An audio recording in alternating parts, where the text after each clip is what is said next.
Every single time. It seems like every single time somebody's freaking husband, so or some man, I make 100,000, I make this, I make that, and just Jesse is saying my husband is a felon and he's an electrician and he pulls his weight and more.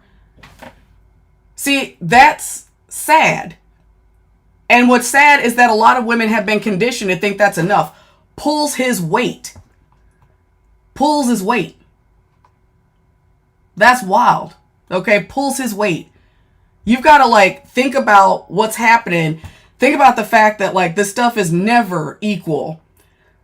And so it's not enough for a man to pull his weight. That's all I'm saying. I'm saying there's really nothing. I'm saying it's kind of pointless to do it. Okay? But yeah, if y'all want to talk about it. So here, I'll just get into this, okay? So you want to know what's funny? You want to know what's funny? Every single time I say women shouldn't date men in prison, the first people who show up in my comments are men or pick-me's that want to sit there and whatever about their sad lives. And it's okay, whatever. But it's not women saying, you're right, okay?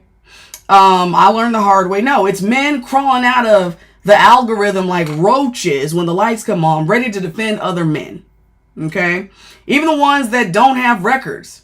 It's like they just can't help themselves. Why? Don't know.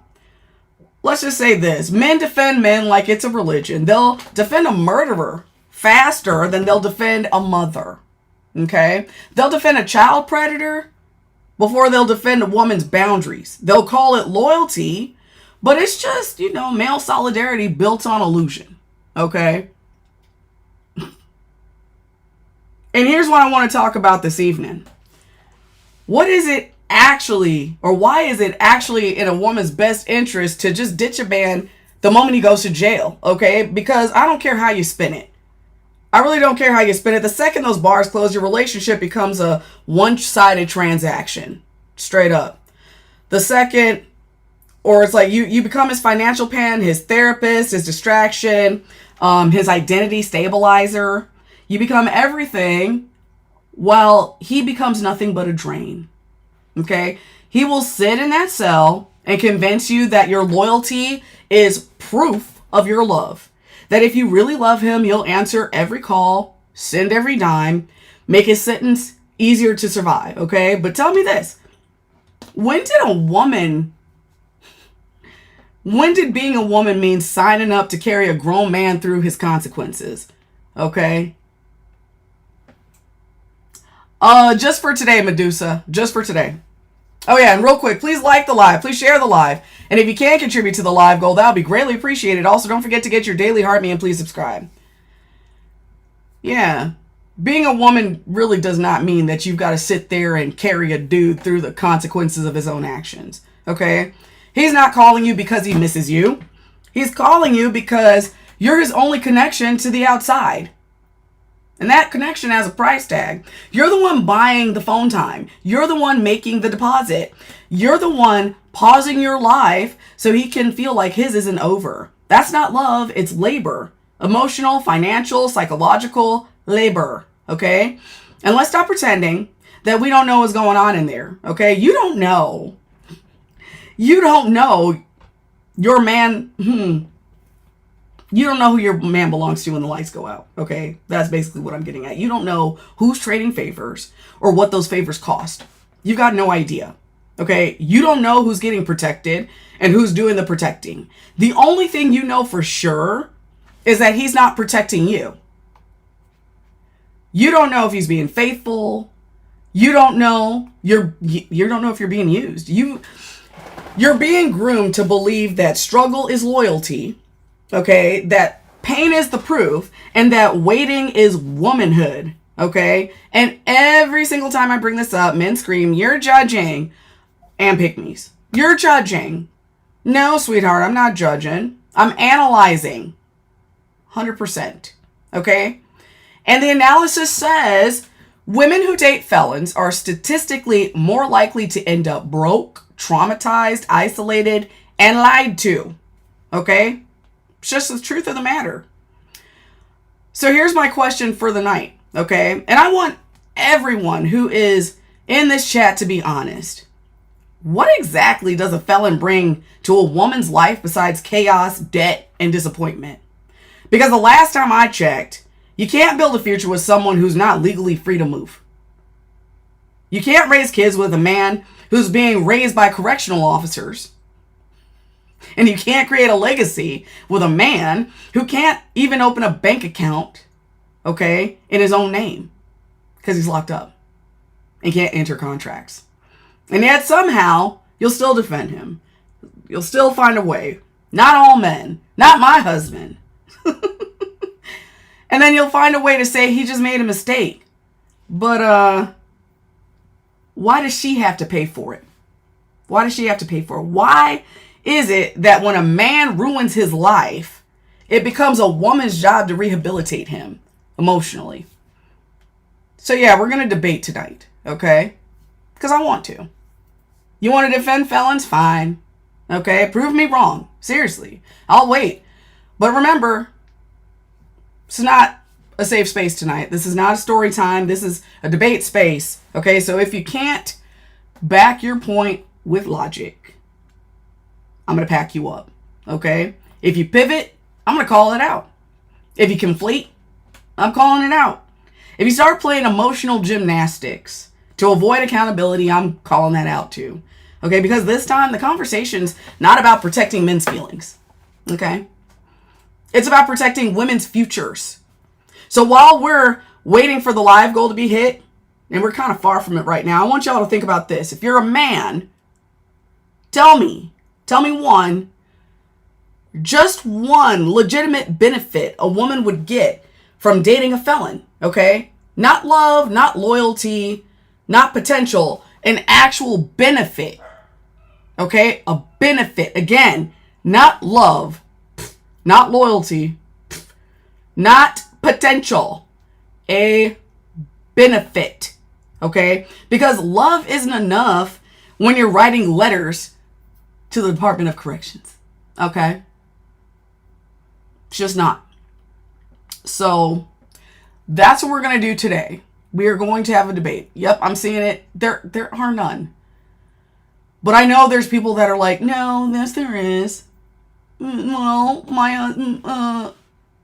okay. Love is enough to make you do it, though. But that's not love. That is not love. Yeah, there is no benefit. And I don't think anybody's going to do it. They can't do anything for a woman. They really can't.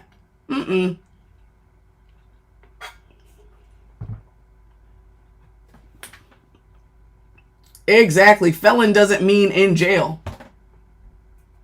That's a good one right there. Because it doesn't. I don't care if the person has been to jail before. I don't care. It's not a risk that you should want to take. And there's so many reasons for this. There's so many reasons. It makes her happy and everyone deserves happiness. I'm sorry. I don't understand how people can say, because that's not a benefit. What is the benefit? What is the benefit? Yeah, even the haters can't tell you what tangibles they get from men in prison, because they're not. Who wants to be sitting in the White House with 34? What he did? A lot of what? Tez, whatever. I'm not understanding what you're trying to write there. Can female felons help men? Yeah, actually, because they're women. See, and this is silly. I love it. I love it when dudes are like, when they try to flip it. When dudes try to flip it, because what you forget is that women, whether they're felons or not, are still women. Women are still women. And women have been socialized to help men. Men have been socialized to be selfish. They're not helpful unless they feel that they're going to benefit somehow. And men think about dudes, they think about themselves first and foremost. Duh. So a woman who's a felon is still going to behave the way that women behave the way that women have been socialized, which is to assist, which is to be there, be long-suffering, and assist. Please like the live. Please share the live. And if you can contribute to the live goal, that would be greatly appreciated. Also, don't forget to get your daily heart me and please subscribe. And once we do get this live goal done, I will open up the panel for discussion. I will open it up for discussion.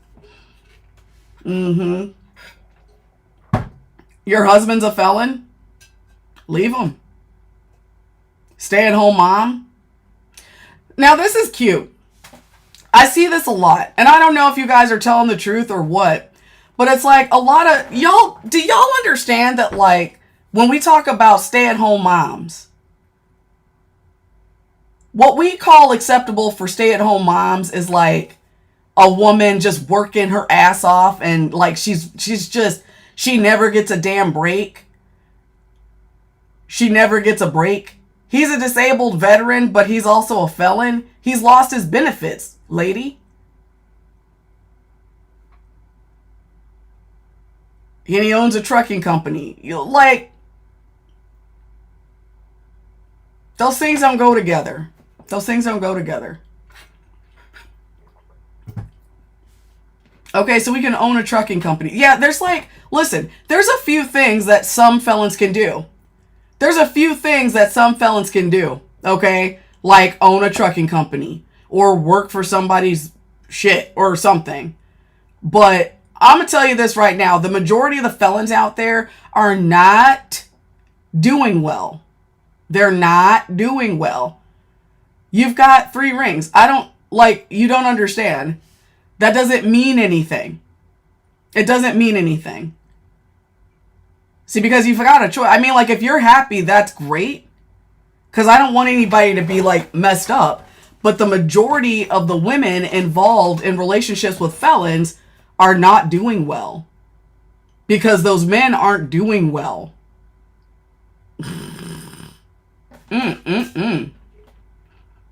No, why do we need to help them? That's silly. That's ridiculous. Why are they not doing well? Help them? Why? Why can't they help themselves? Why is it that women are expected to help them? They're men. We're in a patriarchy. They should be doing this stuff themselves. Why aren't I married? I'm not married because I don't find value in you. I don't find value in having one of you around. Because being saddled with a husband doesn't make me a woman. That's why. That is the silliest thing. Like, that doesn't make me a woman. It doesn't make me, like, I don't need to be attached to a man to be a woman. Not at all. Not at all. No, it's not a feminist thing. I've seen too many women's lives ruined because they got involved with inmates. I've seen too many women go to jail because they got manipulated into doing bad stuff because they were in a relationship with a felon. That's why I talk about this. It's not much of a choice, user 816, if the woman was manipulated. It's not much of a choice. There's so many women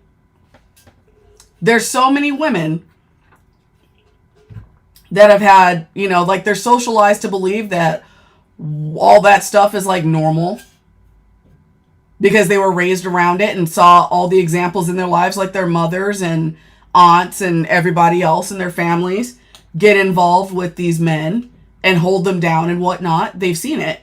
And so to them, it's normal. It doesn't seem strange. Medusa and Mandy, thank you so much for the roses.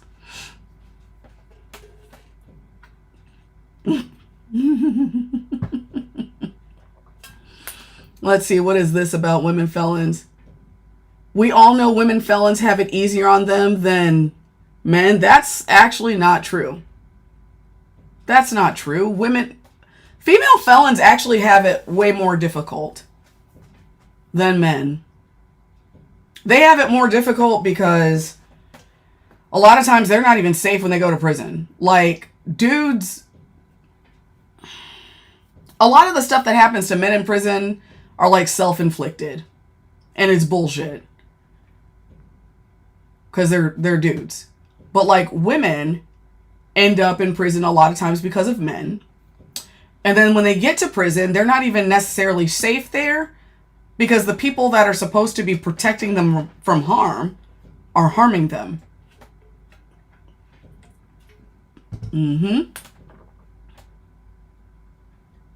No, I'm delusional. Absolutely not. Guards use the women as their objects. In a lot of cases, yeah. And then what's really messed up about it is a lot of those women don't even get justice. That stuff gets swept under the rug. It gets swept under the rug a lot. Because people don't really care about what happens to women. And especially if the woman's a felon. So, yeah, women do not have it easier than men do. I actually can't say the same for men. Men actually don't get assaulted like that. Like what people are thinking. It's not like...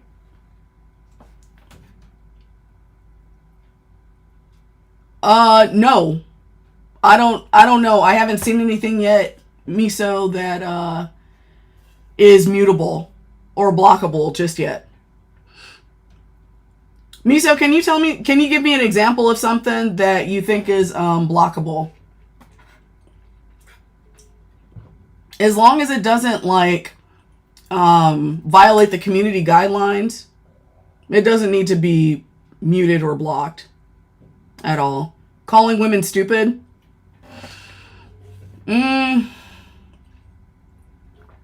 Did somebody call a specific woman stupid, or was it just a regular, like a general statement?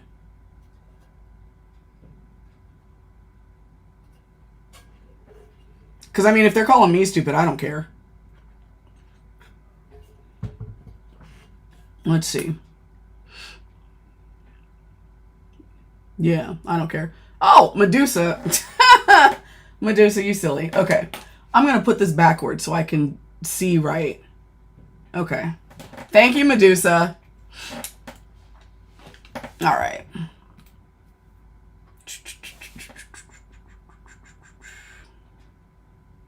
Mm-mm-mm.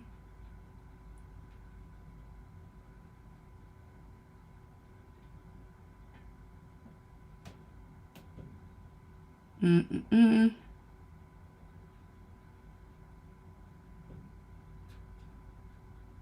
Oh, please like the live. Please share the live. And if you can contribute to the live goal, that would be greatly appreciated. Also, don't forget to get your daily heart me and please subscribe. And as soon as we get the live goal completed, I will open up the panel for debate. Uh-oh. Mm-mm-mm-mm-mm. Mm-mm-mm-mm-mm. Yep. Dating felons is a bad idea. All right. It's a silly idea. Okay.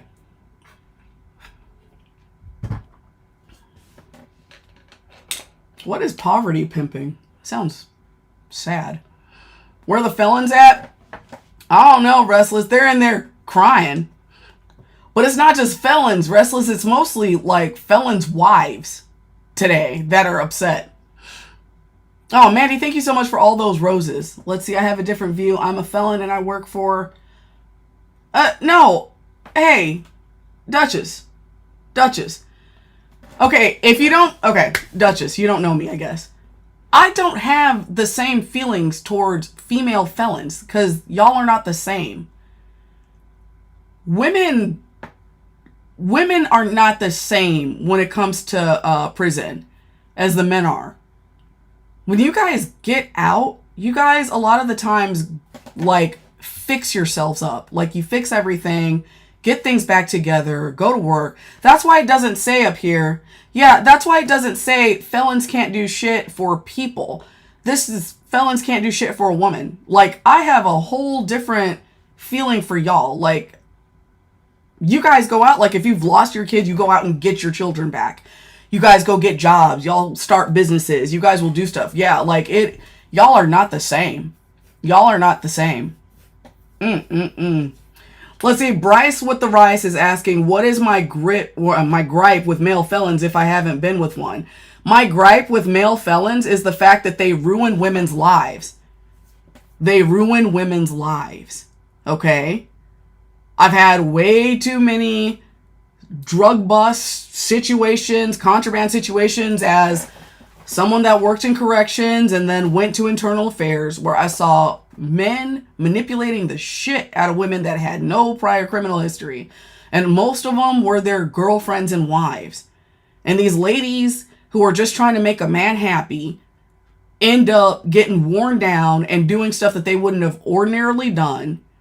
And then they go to prison. I think one of the worst things I ever saw was a guy over weeks, because I was the one listening to the prison call. This is back when I was still in uniform. And this guy convinced his wife or baby mother, I can't remember, but they had a 10-month-old son together. And over a period of about a month, he convinced her that it would be safe because our prison was kind of sleepy. He convinced her it would be safe to bring drugs inside the prison, inside their baby's diaper. And at first she was like, nah, hell no. And then over a period of about a month, she eventually agreed to it. And I had to alert the people, that I worked with. We knew when she was bringing it in. We're all like, no way, she's not going to fucking do this. There's no way she's going to do it. No. And she did. And she did the handoff. We had to call state police. I had to be outside while we were waiting for Child Protective Services, and the state police were nice enough to let her hold her baby until Child Protective Services came. And then I had to sit there and watch that handoff because I had to write the report and witness this baby screaming. And I don't know if any of y'all know what a scared fucking baby sounds like. I don't know if any of y'all have ever heard what a scared baby sounds like. But I do. And that baby was too young to understand what was happening. Couldn't talk. And didn't understand. Just didn't understand shit.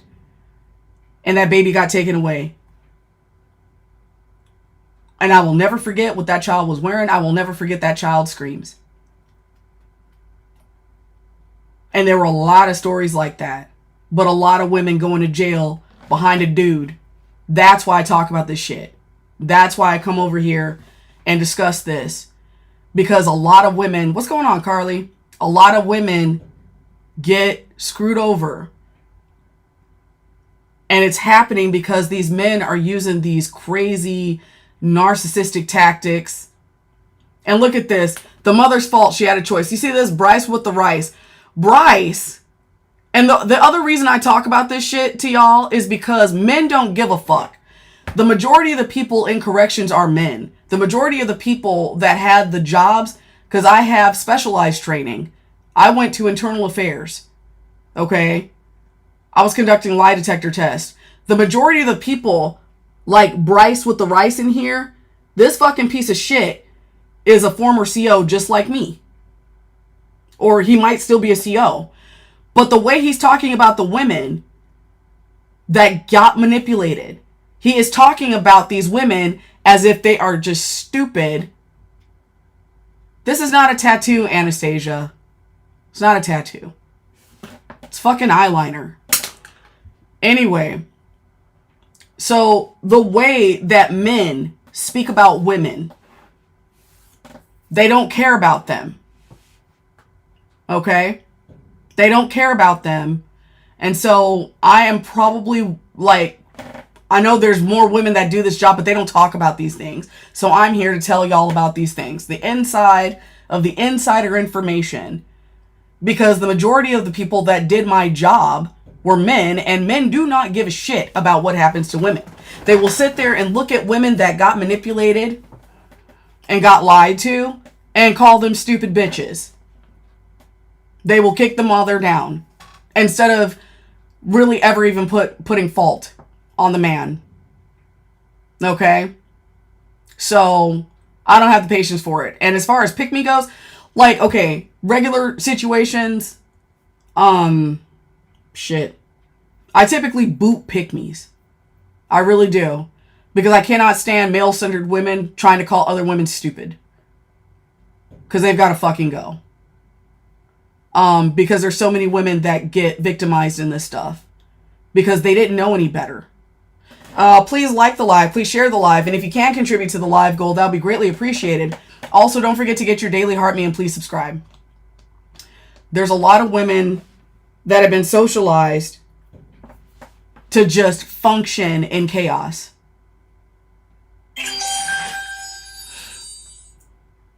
Oh, y'all, thank you so much. Oh, we're almost done with the goal. Okay. See, but this is stupid. Look at this. Anyone who allows themselves to be used is a bit stupid. You're saying two things that don't go together, Bob. Listen. You can't. How do you allow yourself to be used? People get manipulated. It's not a person's fault that they got manipulated. It's like, y'all love blaming victims. That's what I'm fighting against. Y'all love to blame victims, which is so dumb. Oh, what's going on? Exactly. You can't allow someone to be, yeah. Yeah. And these guys are master manipulators. And when they go to prison, if they weren't that great manipulators, they're housed with people who are master manipulators. Exactly. No one said, sign me up to be abused. Absolutely not. Yep. What he should have said, anyone who uses people is too stupid to take care of their own needs. Right. Manipulation literally is for overcoming all your natural... Lolo, I am not sure what you're trying to say in that sentence. I learned empathy from women in abusive relationships. Let's see. Did I change my times? Oh, no. What happened here was like, I spent probably like an hour and a half live this morning and then bounced. So I'm just here early. I'm here early. That's all. No, this isn't going to stay my normal time. But yeah, people love to victim blame. But why are you in the correctional facility looking for love? What are you talking about? Okay, look. I'm going to shut this down so that I can bring people up. Hey, but the viewer wishes... Okay, the viewer wishes aren't on anymore. But yeah. If you throw me a galaxy, I will write your name on my face. If you give me the freaking woolly hat that looks like a teddy bear hat, I'll put your name on the wall. Okay. What I'm going to do now is open up the panel for discussion.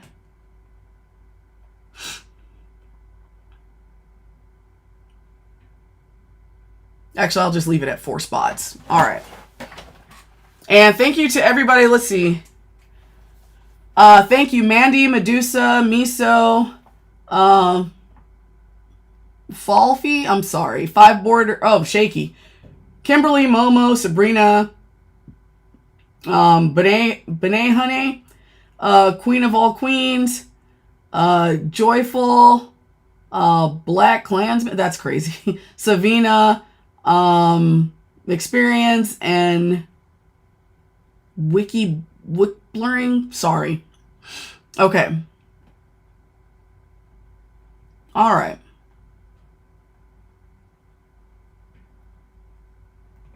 Here's another goal. I'm going to pin it. Okay. I feel like I probably missed some stuff. Oh, Momo, did you mean to come up? I know you didn't. I know you didn't mean to come up. Let's see. Going overseas and going to the jailhouse is 2 different things. All right. Y'all, the panel's open for discussion.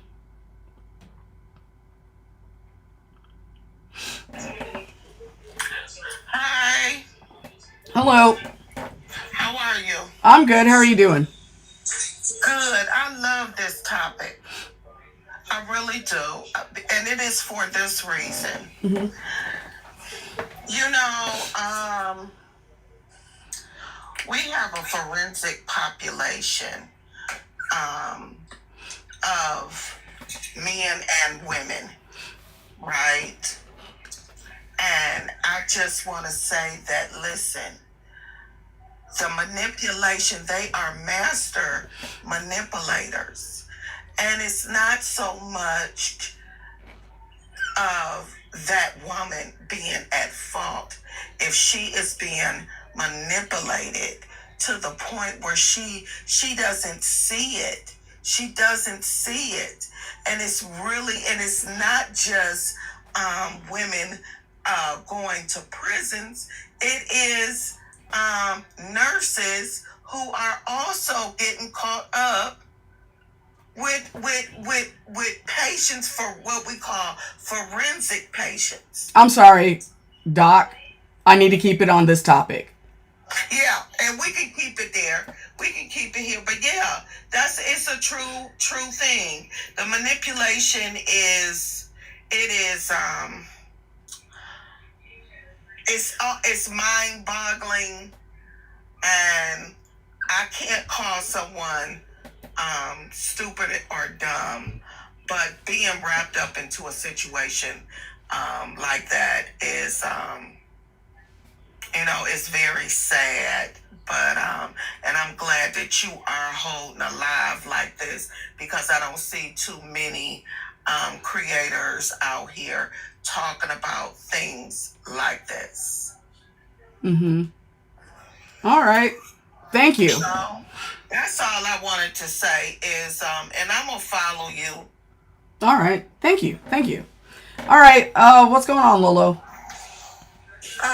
What I was saying about manipulation earlier, just to piggyback off of what she was saying as well, is that people like to call people that have been manipulated dumb or stupid or whatever the case is. But manipulation is a skill, it's a tactic, and they hone it and they pick victims. They use tactics like, charm, gaslighting, or bringing down people's self-esteem. Like, they use all these tactics against women, or anybody could be manipulated, I guess, but they use these tactics intentionally, and those tactics bypass your natural barriers, like your natural common sense.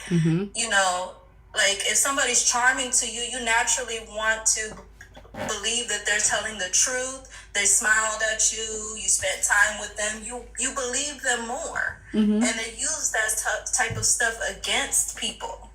And so that's what I was saying, that it's not necessarily dumb or stupid people. It's just people that have emotional needs, and manipulators saw that and came and met those needs for a second, and then used that leverage forever until you stop it. Yeah, that's exactly what happened. That is exactly what's happening to those ladies. Thank you so much for that. What's up, Bex? I see you talking a lot in the comments. What you got?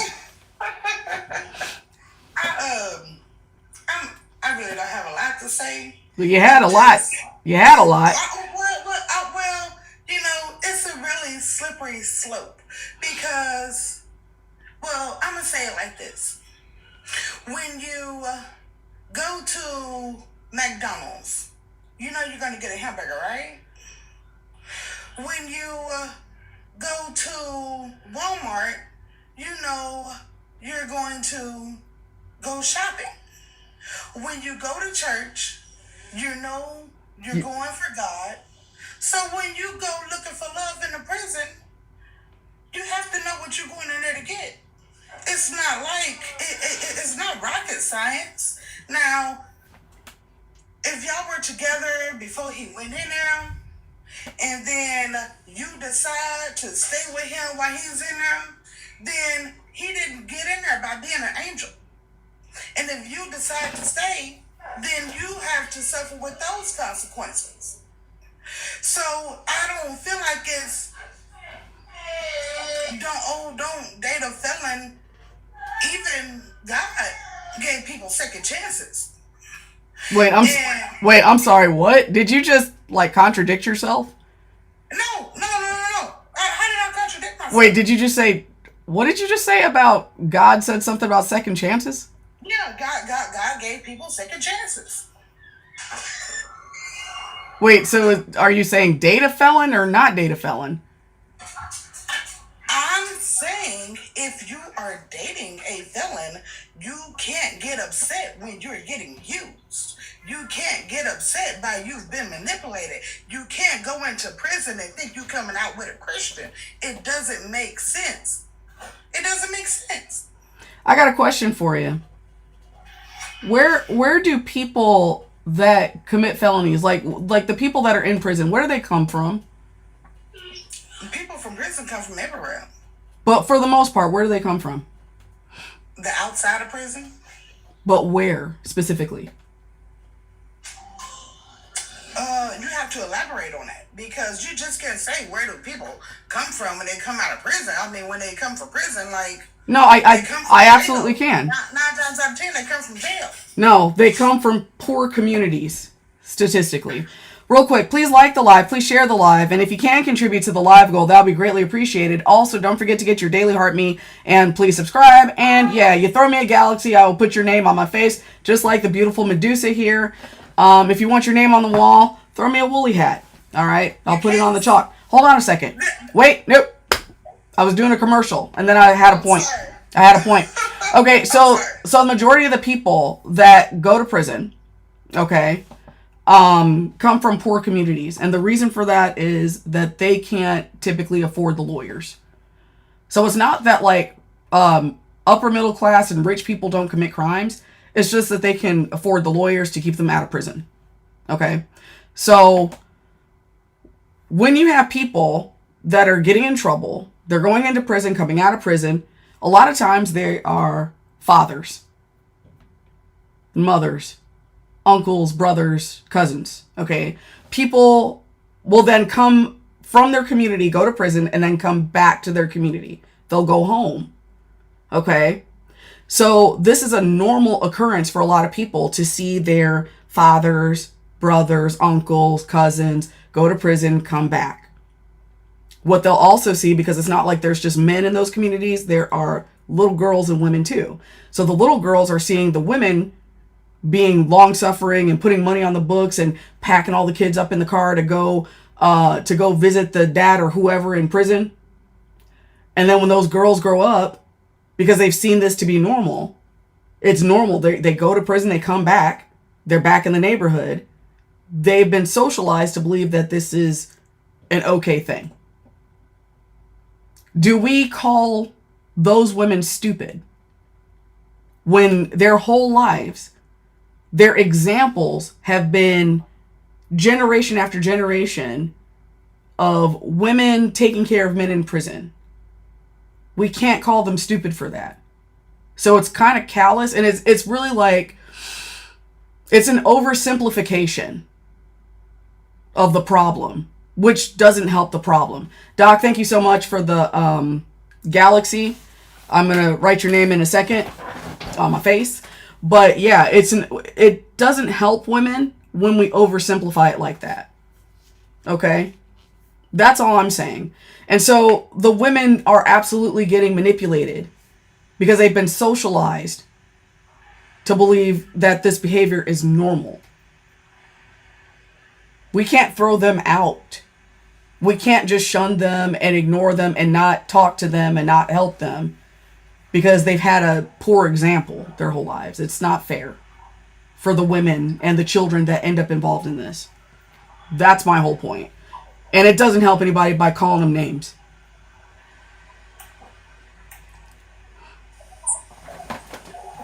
Bex, could I ask you something really quick?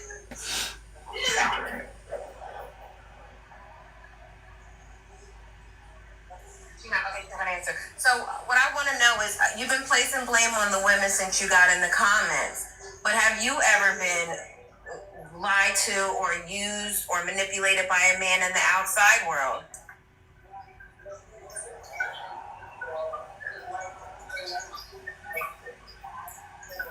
Okay, so I say that to say there's really no difference. Like, you can't place blame on these women who have been manipulated when I'm sure you yourself have been in a situation, because most women have. Oh, okay. I don't know. Maybe she I didn't mute you. Oh. Okay, go ahead and turn your microphone back on. Yeah, who muted her? Yeah, but like I was saying, is I've been called several names in the comments. I haven't called nobody a name. I've been respectful to everybody. That's not something I do. Calling people's names is a sign of ignorance. And so that's not something that I do. And no, yes, these little girls, they've seen that all their life.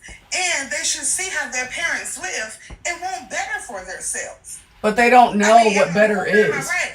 And then their mothers should be teaching them to want more for themselves. How can the mothers teach them to want better for themselves? How could the mothers... Stop talking. Stop it. How can the mothers teach them to do better?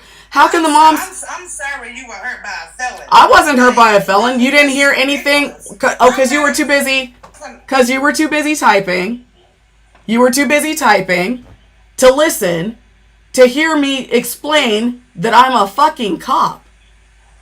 If the mother doesn't know better,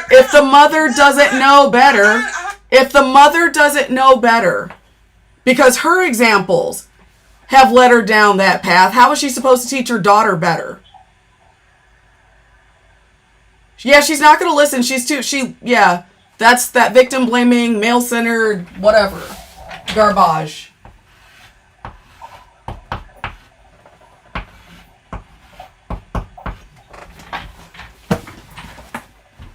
Yeah.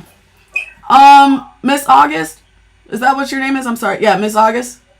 Yes, it's Miss August. Go ahead.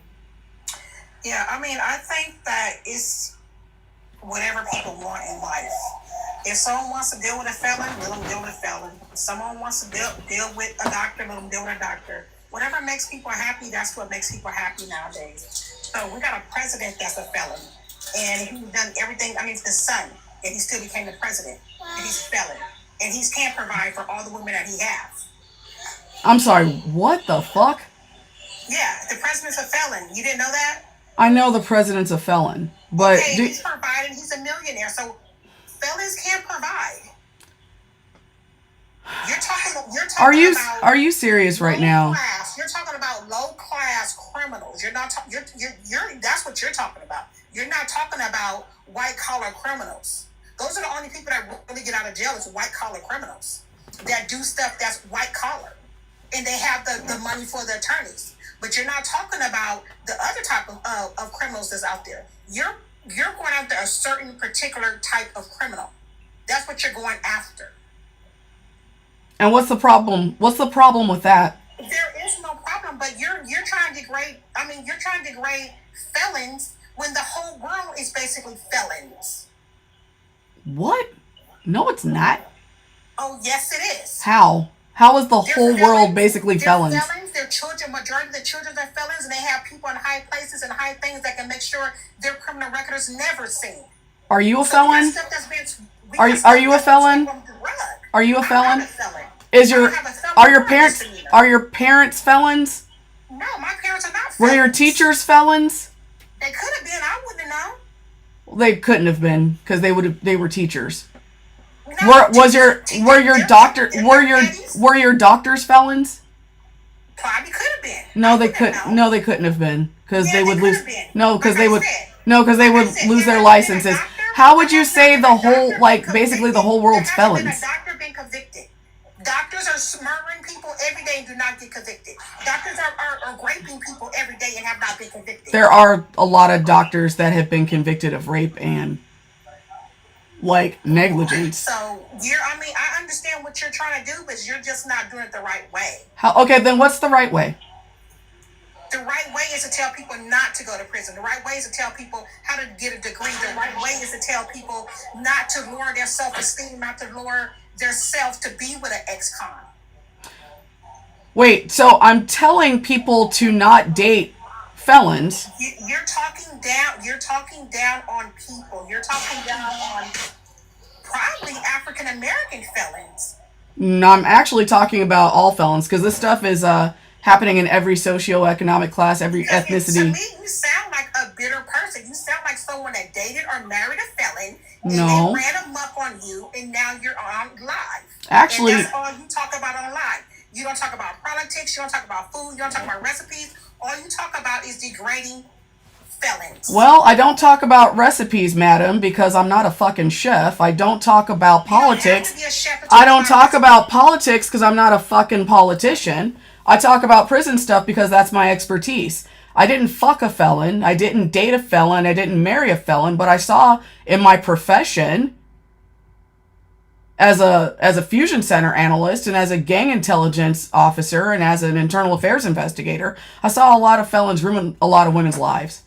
That's why I talk about them. That's why I talk about that. And what I am doing is, because you mentioned one of the things that I should be doing to do it the right way, as you said, quote unquote, is I should be telling women to stay away from dating felons. But that's exactly what I do every day. So I don't think you actually have a problem with what I'm saying. I think you just have a problem with the fact that I'm using my platform to talk about anything at all. Because I'm doing what you're talking about. Felons, what does your panel say this morning? It says felons can't do blank for shit. They can't do shit. Yeah. Okay, but there's many people that are felons that got businesses and they're doing for their family. Yeah, there's many, but it's not the majority. It's like a teaspoon out of the millions and millions.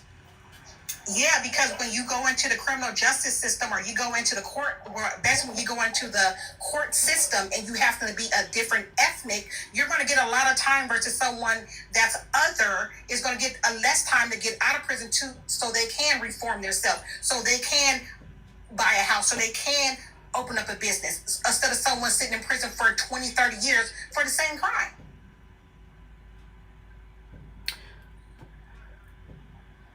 But did anybody make that guy rob those people? Hold on a second. Did anybody make that guy go rob those people?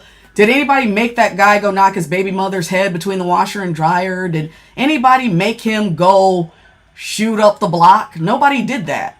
So what is your point? About those type of people. No, we are talking about those type of people. We're talking about those people. So like, what is your issue? You should change it to say women abusers, rapists, not just felons, because I know a lot of people that happen to be felons that have a lot of good things going on in their life and probably make more money than you and me together. Okay, I'm not saying that that's not a thing, but I am saying that the majority of the felons aren't. So it's not a good gamble for a woman to take a chance. My sons are not felons. My sons are in the military, so whoever put that comment up there. So yeah, you don't know me just like I don't know you. But all I'm trying to say at the end of the day is every felon is different. Actually, most felons are the same. Oh yeah. Yeah. Okay.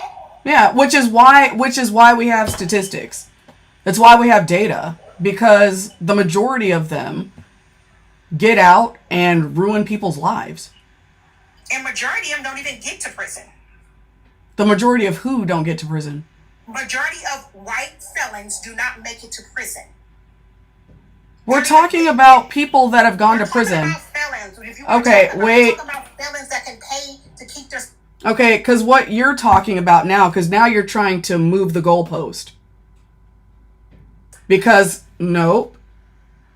What you're trying to do is move the goalpost. Stop unmuting your microphone. Because I'm trying to talk and you're... Okay. I'm a grown woman. If you don't want me on your panel, move me. The fuck? I don't have time for this. Yeah, I'm sorry, you guys. I don't have time for that. Yeah, I don't know. It's like, I think her issue right there is that she's just fucking, I don't know. Is she jealous of the fact that I'm doing a live? Because we're talking about the same thing. So, I don't know. That was weird. But... So, it get kind of close on for her for some reason. Yeah, I don't know. And she kept moving the goalposts, and it was fucking strange. Anyway, who was next? It was it Phil? Phil, are you next, or was it Pretty? It was either Phil or Pretty. I'm not sure who was up next, honestly. Okay. Yeah, I apologize for that. That was weird. I'm sorry. I'm sorry. I mean, people have their opinions, whether they wrong or not. She can be wrong, loud and wrong in her own little world. I just want to say, one, I can't prove you wrong, because no, they cannot. But also wanted to share a story of when I was watching a friend go through a situation with the felon. And Wait, I real spoke quick, up about it. real quick, hold on a second. I just want to let you know that today, normally my lives are a safe place for personal stories and stuff like that. But I just want to make sure that you understand that because it's a debate today, I cannot guarantee your emotional safety. I'm sorry. So I'm kind of advising people to not share their personal experiences because people are weird. Fair. But if it's you're no if you're personal experience okay, of mine, I guess. you're okay. It was just Okay. yeah, I'm fine. It wasn't Okay. a personal experience that like, I went through. More like just was watching a friend go through. Okay. And spoke up about it, and I guess the friend didn't hear me at the time that I was like, hey, you know, this don't seem right. And the friend was really down for it. And I'm not going to say that she was, the friend was stupid or anything like that, because manipulation is manipulation, can come from anywhere. Mm-hmm. But moving forward, long story short, we come together years later, and she finally actually, realized, like, hey, you didn't say anything. And I'm like, I did speak up. I can't tell you how to live your life. If you choose to do this with your life, this is what you choose to do. Mm-hmm. As someone else said, people are going to do what they want to do with their lives. And I understand that. But I guess as a friend, I would always say, speak up. If you see your friend going through something, say something, because they may not be able to see past the BS sometimes. And if your friends, if your people still go through, want to date the felon or whatever, let them do that. But don't ever let your friends kind of go through that and not say nothing, Well, I have to say something, though, because a lot of times when the friends or family members say something, it's almost like y'all see the situation, and it's like you want to verbally, grab your friend and, shake them back together. You know what I'm saying? And sometimes we're not that careful when we talk to our loved ones because we're, shocked. What are you doing? You know what I mean? And so when you've got somebody in your ear, and I saw somebody made a comment, it's not just felons, because it's not just felons. And when I first started going live, it's really any guy that, can, they can all do that stuff to you. But I focus on felons, but a lot of guys don't even like the fact that I'm talking about felons because it's too close to them. That's a whole other thing. Yes, men in general. But we have to be careful about how we talk to our loved ones because we can push them right into the arms of the guy that we're trying to protect them from. And I can 100% agree with that, because I feel like when I was saying this to the person, to my friend, they heard me but wasn't hearing me, if that makes sense. Absolutely. It went through one ear out the other. Mm-hmm. And it hurt for a while because I'm like, I can see that this ain't right, and you're not seeing it. It kind of hurts me to have to see you go through this. But that's with anything. Like you said, it's with any man. You gotta, speak up for your friends if they can't see something that they should be seeing, or that that they should be seeing. Mm-hmm. Yeah, it's really hard to watch. So we have to remember to be empathetic. We have to remember to be empathetic and to love them. And I also suggest, don't use up all of your emotional energy to try to save your friend or your family member, but kind of be there. Kind of be there and don't be like, I told you so, when they do call you back, but just, you might sometimes have to distance yourself just to protect your own self. Okay. Please like the live, please share the live. And if you can contribute to the live goal, that'll be greatly appreciated. Also, don't forget to get your daily heart me and please subscribe. Is this thing going? Oh man. All right. Pretty. Hi. Yeah, I'm here. Okay. Hi. There's a couple people that I actually wanted to talk to, but then they dropped off right away. I think that first woman, she was definitely giving victim blaming. All the responsibility I find a lot of times when women are in abusive relationships, all the questions are left for the victim and never the abuser. So I think a lot of people victim blame without really realizing it. Yes. And a lot of the questions are just not helpful. Why are you still with him? Why didn't you leave? That's victim blaming. Mm-hmm. That's not supporting. Right. And a lot of people don't seem to understand that manipulation is abuse. It's abusive. And yeah. And another thing I've noticed within society, violence against women is an epidemic that is really not taken seriously. Because there's a lot of men, I mean, most violent crime, including rape, is committed by men, but only 97% of rapists will ever see a day in jail. So just because there's a lot of men who have raped women and who have beat women who have never spent a day in jail. So saying, oh, women should just not date felons, it's just kind of like, there's a lot of men that are very harmful to women that have never spent a day in jail and will never spend a day in jail. So you could be still dating a man and he still just be a felon that hasn't been charged for his felonies. And that's true, but it also makes it double the reason why to stay away from felons. See, because what I tell women is like, okay, like one of the things about me is I am an FBI trained crisis negotiator. Okay. One of the things that we taught, or that we were taught, the first thing was that what you don't know, you don't know. Okay. What you don't know that you don't know can get somebody killed. Okay. And that applies to like everything. I mean, not necessarily somebody being unalived, but like what you don't know could get someone hurt. It could ruin your finances. It can really mess up your day. When we're talking about dating felons, the man has already proven that he can't follow rules. You know what I'm saying? So it's like, yeah, you could get hurt from a guy, a free guy that's never been convicted of anything, and he could be a total crazy person. So that doesn't make it that bad to date that felon. But yeah, that felon might be away for credit card fraud. But what you don't know about him is that he's also a chomo. But he has never been caught. But the fact that he's a felon in the first place means that he's already proven that he cannot follow societal rules. So that's dangerous enough as it is. Also, from what I've seen, and I don't understand this, I'm not saying it's a good idea to be a doughboy or be a candy dealer, but the point is, why are candy dealers receiving longer prison sentences than men who abuse women? Why are they receiving longer prison sentences than men that hurt children? You want to know what my thinking on that is? Oh, let me make sure I say this so I don't get banned again. Because pharmaceutical companies, that's why. Money.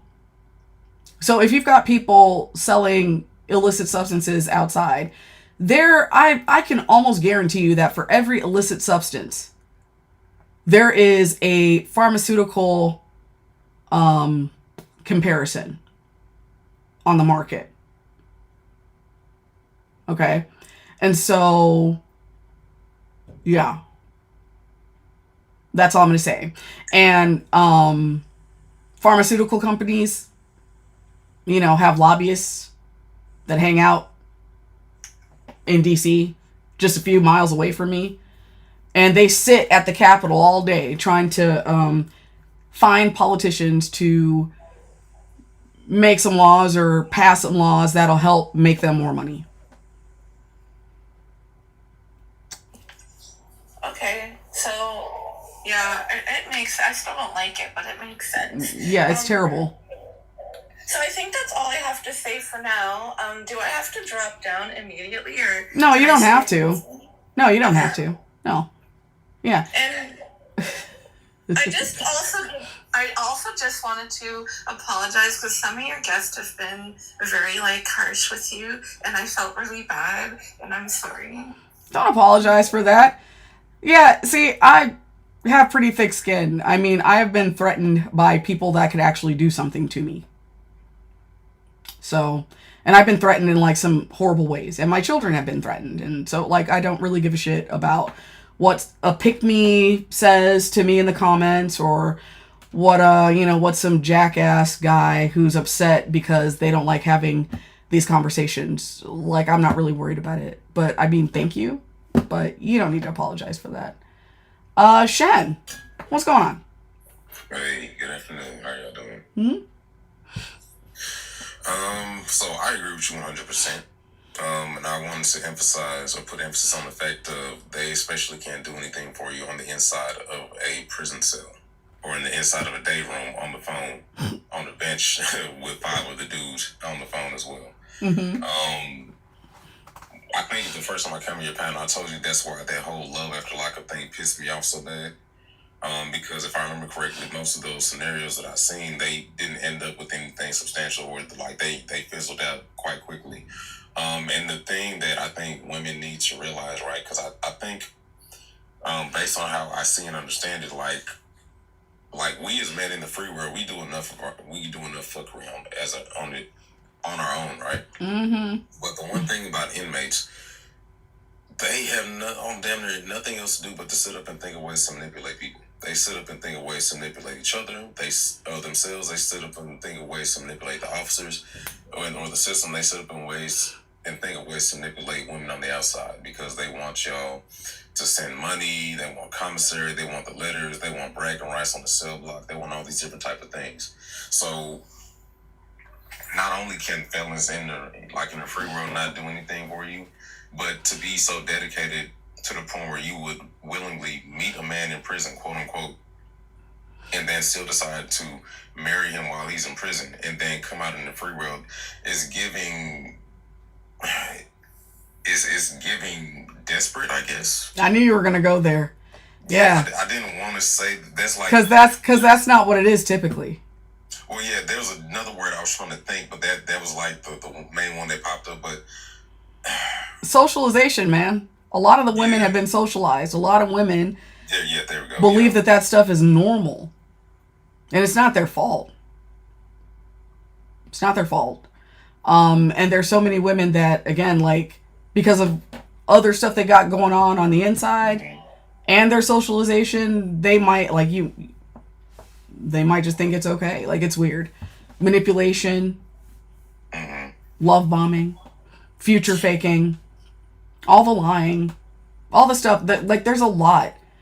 Real quick, please like the live, please share the live, and if you can contribute to the live goal, that'll be greatly appreciated. Also, don't forget to get your daily heart me, and please subscribe. But yeah, they're not desperate. Actually, there's a few different types of women that these dudes target, and they're not actually desperate. Like, it's really sad. It's like they've got, a lot of them get roped into this stuff because they care a lot. Like, a lot of ladies are in professions where it's like their job to care about people, like nurses and teachers and doctors and stuff like that. Just people that wear their heart on their sleeves. And like, for people on the outside, it's like, what the fuck are you doing? Duh.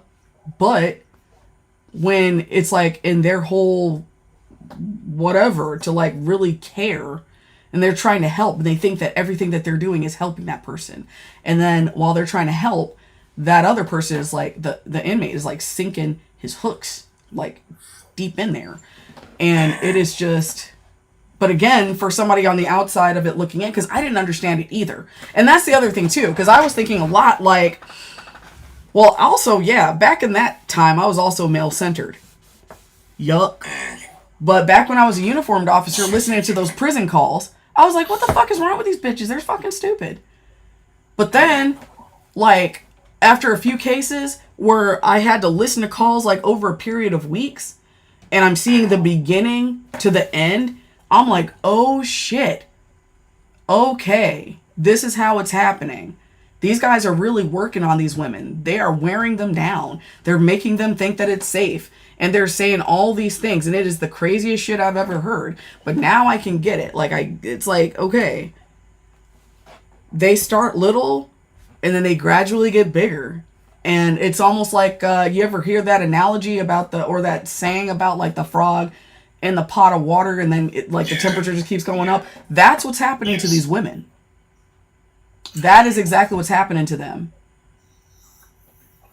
And you know what, now that you say it like that and it really makes sense because I remember one time we had to do like some shakedown and I was working with SCG that day. So I was going through certain letters and it wasn't what we were looking for, wasn't in there, but this one dude had a pack of like letters or whatever from it seemed like it was from one particular woman and they were dated. And the thing about it is this woman, like, I was skimming through, right, and trying to make sure, like, you know, like how SCGs, you got to make sure there's like no coding and stuff in there. Mm-hmm. And I'm sitting there just looking at some of the stuff, and they're talking about having kids when he's gonna get out, and he's talking about not being a part of the familia and stuff like that. And I'm like, he's literally housed on a cell block with the rest of the family. Why are you thinking that he's just gonna be able to get out and disassociate as easy? And it's like he's in the. It seemed like he was like selling, you know, like a lot of dreams of having a family and being clean away from the life and stuff like that. And it's just like at the time, right? You know, I'm thinking like how at the time I was really thinking like how down bad are you, or how much are you looking for love to where this is where the buck stops for you, right? Because I'll admit, like, the dating pool out in the free world ain't shit. Mm-hmm. I'll grant that, especially when it comes to men, right? I'll admit that the dating pool for men in the free world ain't shit. But how is it really that ain't shit to where it be like seem like there are more viable options in prison that you can't even get to? You don't know how many other women they're saying these type of things to, trying to get their money, their attention, their resources, and then stuff like that. Like, so. You want to know something else that happens? Because again, these guys are looking for women. They're looking for very specific women. And a lot of those women, I've had 5 women so far in the 3 months that I've been doing these lives. 5 women have admitted in my lives that the reason they ended up involved with an inmate is because that they thought it would be safer than dating a man in the free world, because they had been abused. A lot of times, like, badly beaten. But they weren't, like, you know, they still wanted to be in a relationship with a man, but they're like, this dude is in a box. And so he's safer because he can't sneak up on me. He can't, like, just pop up in the middle of nowhere, and he's not going to hurt me. And it's like, there's so many different kinds of women that get involved, but it's like, yeah, women that have been abused, traumatized, neglected, women that are lonely because they've either been isolated in some kind of way, or like they've lost their husband and they're just trying to fill up that hole. And it's like, oh, here's a guy like right here. It's like you could go to the shelter and pick up an animal right there. You know what I'm saying? It's like, I mean, it's kind of fucked up because we're talking about people, but I mean, that's kind of like what it is. And it's like they need to like fill that hole real quick because they're losing their minds, you know? And so, yeah, but that's kind of how it happens. And it's really fucked up. But yeah, it's like they're not desperate. They're fucked up. Like, that's all it is. Like, they're fucked up, but they're not desperate. It's not about desperation at all. Mm-mm. That does seem like some reverse psychology, though. Like in the situation you brought up, like those women that you were referencing that said they've been through, you know, whatever forms of abuse, right? Mm-hmm. To me, it almost seems it seems like a reverse psychology, almost, right? In saying that you would think that a place that houses, you know, those type of people that have it on their paperwork would be safer for you, mm-hmm. as opposed to in the free world. Which, I mean, maybe I can see, because at the end of the day, you can always look up and see what they were locked up for. But like you said before, there are things that people do that they don't get locked up for, that they don't get incarcerated for. Mm-hmm. That's not on their jacket. Yeah. So, and the one thing that I've also noticed too is, you know, even, let's say for instance, even those dudes that get locked up like for you know, distribution of medication, right? Mm-hmm. Say for instance, even if they weren't necessarily like a violent offender, or they weren't necessarily like abusive, prison does have a negative effect on people. A lot of times when people get out, or even while they're in prison, they develop PTSD. Mm-hmm. They develop other, you know, like maybe disorders or conditions and stuff like that that can very much so change them from the person they used to be before they became incarcerated. So even to say that, oh, well, it's not on his jacket, so that's not the type of person he is. Yeah. He might not be that type of person when you meet him, but the more those things fester and manifest or whatever, the likelihood of those things coming out is higher. It's like even like the law enforcement people that are abusive, you know, in their relationships, stuff like that, they probably weren't like that before they start doing law enforcement. Mm-hmm. But it still eventually comes out. Yeah. And crap, I had another point to make about shit. I lost it. Damn it, I'm old. I'm fucking old. I'm fucking old. No, because it was along those same lines. Oh, real quick, please like the live, please share the live, and if you can contribute to the live goal, that would be greatly appreciated. Also, don't forget to get your Daily Heart Me and please subscribe. Wealthy, hi. Hi, Lavender. It's my first time being on your live, but I normally listen to you when I'm passing by the Talk Nation. Yeah, I work in corrections, and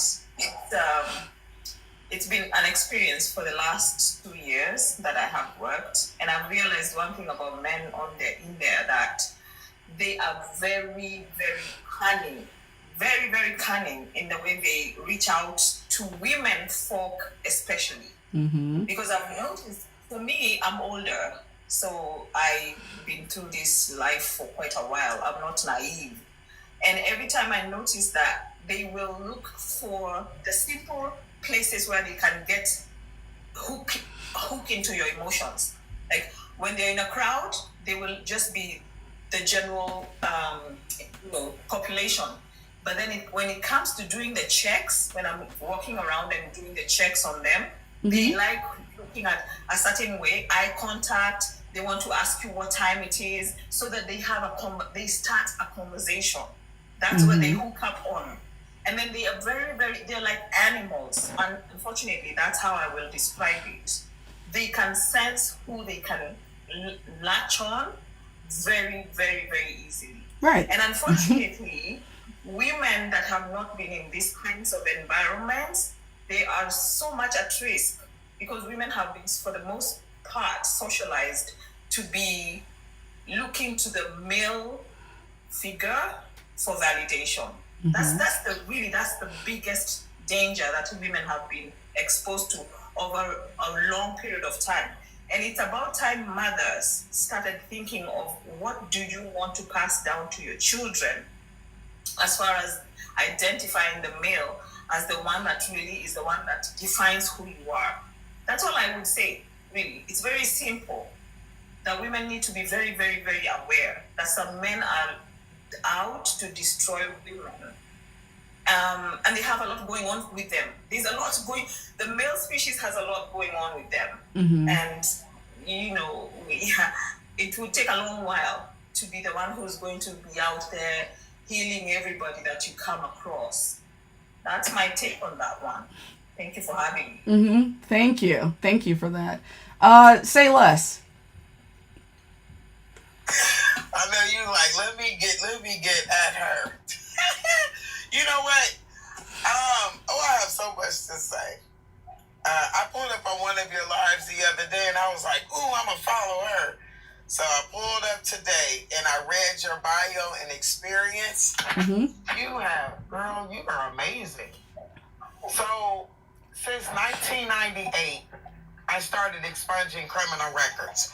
So I work with, in prison reentry, I work with young ladies that were trafficked, foster children, all of our marginalized community members. So I have to believe in second chances, because I've seen people turn their lives around. The brother, Sheen, I think is his name, he said something about the trauma that they experience while incarcerated. And he is absolutely right. That needs to be addressed before they get out, because they're still going to have residual, but that is huge. I've never visited a jail or prison. I've been fortunate enough never to have been arrested, but I can only imagine, and that's as close as I want to get to it, is the work that I do. But I have a scenario that, and it's real life, that I want to ask you, what do you think of this person? So a young lady called me, and a gentleman that she went to high school with is incarcerated out of state. He has 10 years left on his sentence. And I said, well, what is he doing with his time? Because I've helped write letters to parole boards and all this other stuff. But I will only do that if the person is actively doing something tangible to change their life when they get out, and going for career options while they're in there, getting their certifications. So he has completed everything that he possibly can at this point, and now he's going for his bachelor's degree. He has certifications in plumbing, welding, blah, blah, blah, blah, blah, blah, blah, blah, blah. Mm-hmm. He also sends her money while he's in there. So a person like this, would we throw this young man away? Yes. Absolutely. 100%. Right. Why? Because who is she to him? She's a friend from high school. Right. She's a friend from high school. Right. She's not his mother. She's not his mother. She's not his auntie. She's not his grandma. She's a woman from school. So she's going to wait another 10 years to do what? See, my whole thing... God, can you mute? Because you're killing me here. Oh, I'm so sorry. My whole thing is that it's not a woman's responsibility to try to help him fix himself. Or to help him do whatever the fuck. That's not her job. It's a sad situation for a woman to put herself in. There's other things that she could be doing with her life. I do believe that there are people out there, that there are people in prison that, can do well. I've seen it. I've actually seen it. I do not, however, believe that a woman should ever involve herself in the rehabilitation of a man. It's not our place. We're in a patriarchy. Let men help him. Let his mother help him, because she's the person that birthed him. If any woman should be involved, she would be the first one. Because there's so much stuff, like a lot of the reason why there's problems in those relationships with the women and these felons is because he is not going to be, he might have those certifications, but he's not going to be able to find something immediately unless he gets out, before he gets out, he's got a job lined up, but it's going to be hard for him. And he's likely going to be living off of someone. Oh, well, no, I'm not. Give you more context. No, you don't actually. She's no, in a I'm program. say less. No, say, hold on. She's no. in a program. Listen. Healing. Listen. Go ahead. Well, now that's even worse. That's even worse. Please mute. Real quick, please like the live, please share the live, and if you can contribute to the live goal, that would be greatly appreciated. Also, don't forget to get your daily heart me and please subscribe. So that's even worse. So she probably wouldn't, if she were healed herself, there's a very big chance that she wouldn't even be trying to fix this guy. Because she would know it's not her responsibility. So she must not even be that far into her own healing. It is not a good idea for a woman who's healthy to be trying to fix a man. But a woman that's already going through her own stuff, how are you supposed to help somebody? You're drowning. How are you supposed to help anybody? That doesn't make any sense. That's not our job. And it shouldn't be our job. It shouldn't be our responsibility. And a lot of times, men resent the woman that helped him. Because even when he gets himself together, a lot of times those guys will use that woman that was down for him as a stepping stone, and they will move on to somebody else. So then what was her purpose? She was just there to service him until he got to a place where he was feeling better about himself. He's not going to want it to be anywhere near her because she's going to be the last person that was a witness to him being a piece of shit. May I add something to what you said, Lavender? Mm-hmm.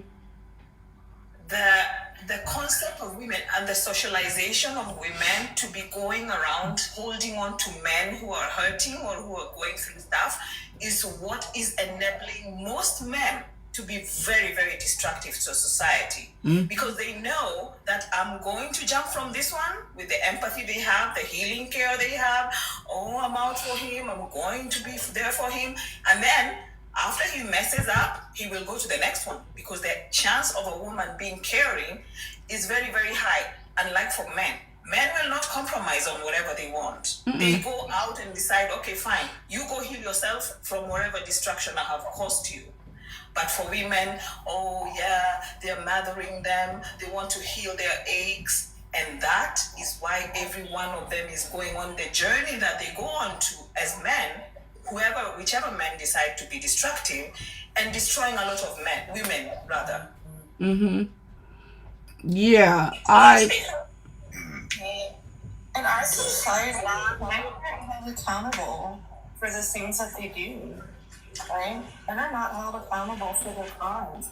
I mean, femicide is a global thing, right? Femicide is a global thing, literally being called an epidemic. Women's crimes globally, like the violence against women, is just not taken. It's just not taken seriously. So yeah, it's socialization. We need to start socializing little girls not to be like the way we're socializing little girls is all wrong. It's also the justice system, right? The justice system actually needs to be taking crimes against women more seriously. well, hang on, because we're kind of in the middle of something. We're in the middle of this situation right here with Say Less, and I'm trying to explain. And then Wealthy kind of piggybacked off of why it's important for women to not try to fix a wounded man, especially like a wounded felon. I don't want to go too far away from that because I want Say Less to be able to speak. I don't want to get too far away from what we're in the middle of. Okay, I'll wait. Apologies. Okay. Say Less, can you unmute? Yes, dear, I'm here. Okay. So, the quote that I put into your chat, that we are not the worst mistakes we've ever made in our lives, that's a quote from Brian Stevenson. And although I may be a cynic, Lavender, I may be, because I've seen so many people turn their lives around, that in my mind and in my heart, I cannot paint everyone with the same brush. If I see somebody moving, like, here's a good example, perfect example, actually. Most people go to get their records expunged with the court documents only. A lot of those cases are denied because you did not judge the why. I will not file an expungement unless I have character letters, you've gone back to school, you did something that outshines whatever it is that's on your rap sheet. So, and I win, and I've never lost a case. Never. So, with that being said, it is very, and now with all due respect to your level of experience, life experience, all of that, I cannot paint everyone with the same brush. I can't. I have to look at it and be optimistic. Because a lot of our people fail because they don't get certain levels of support. And that's across the color line. Our black men are not supported. Yes, they. Oh God. Yes, they are. I do a lot of. Yes, they are. By who? By black women. By who, love? Black women. Black men are supported the most. So, have you worked in nonprofit? Hell no. Work at all? No. Listen, because what you're actually doing right now, you're conflating two different things. So you're conflating your job, which I get that because that's your job. But your job is to save the felon. But a woman in a relationship with a man, her job is not to save him. I'm talking about that. You're talking about a job. but you're conflating the two things. Which means now we're not talking about the same thing. No, What I'm saying is, if they're doing the work, should be the benefits. They're working on the sales. They reap the benefits. And I'm not saying every man in prison deserves to have access to women. A lot of them, no. And me personally, I could not date a man that went to prison for my own personal reasons. I could never do it. I don't care if he had $1 billion waiting on the outside. It wouldn't happen. For my own personal reason. Can I ask you what those reasons are? Or at least some of them?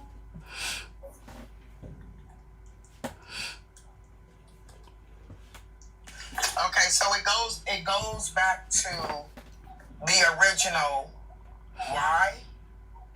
What were the circumstances that led them to consistently keep breaking the law? No, I mean like just one time though. What was in their upbringing? No, just give me.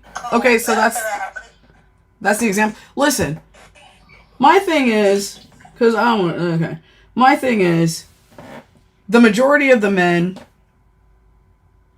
Real quick, please like the live, please share the live, and if you can contribute to the live goal, that would be greatly appreciated. Also, don't forget to get your daily heart me and please subscribe. The majority of the men that go to prison, they've already proven that they can't follow rules. A lot of them go in there and manipulate. Hey, can everybody mute? Oh wait, that's Miso. Miso, can you mute? Uh-oh. I don't think she can hear me.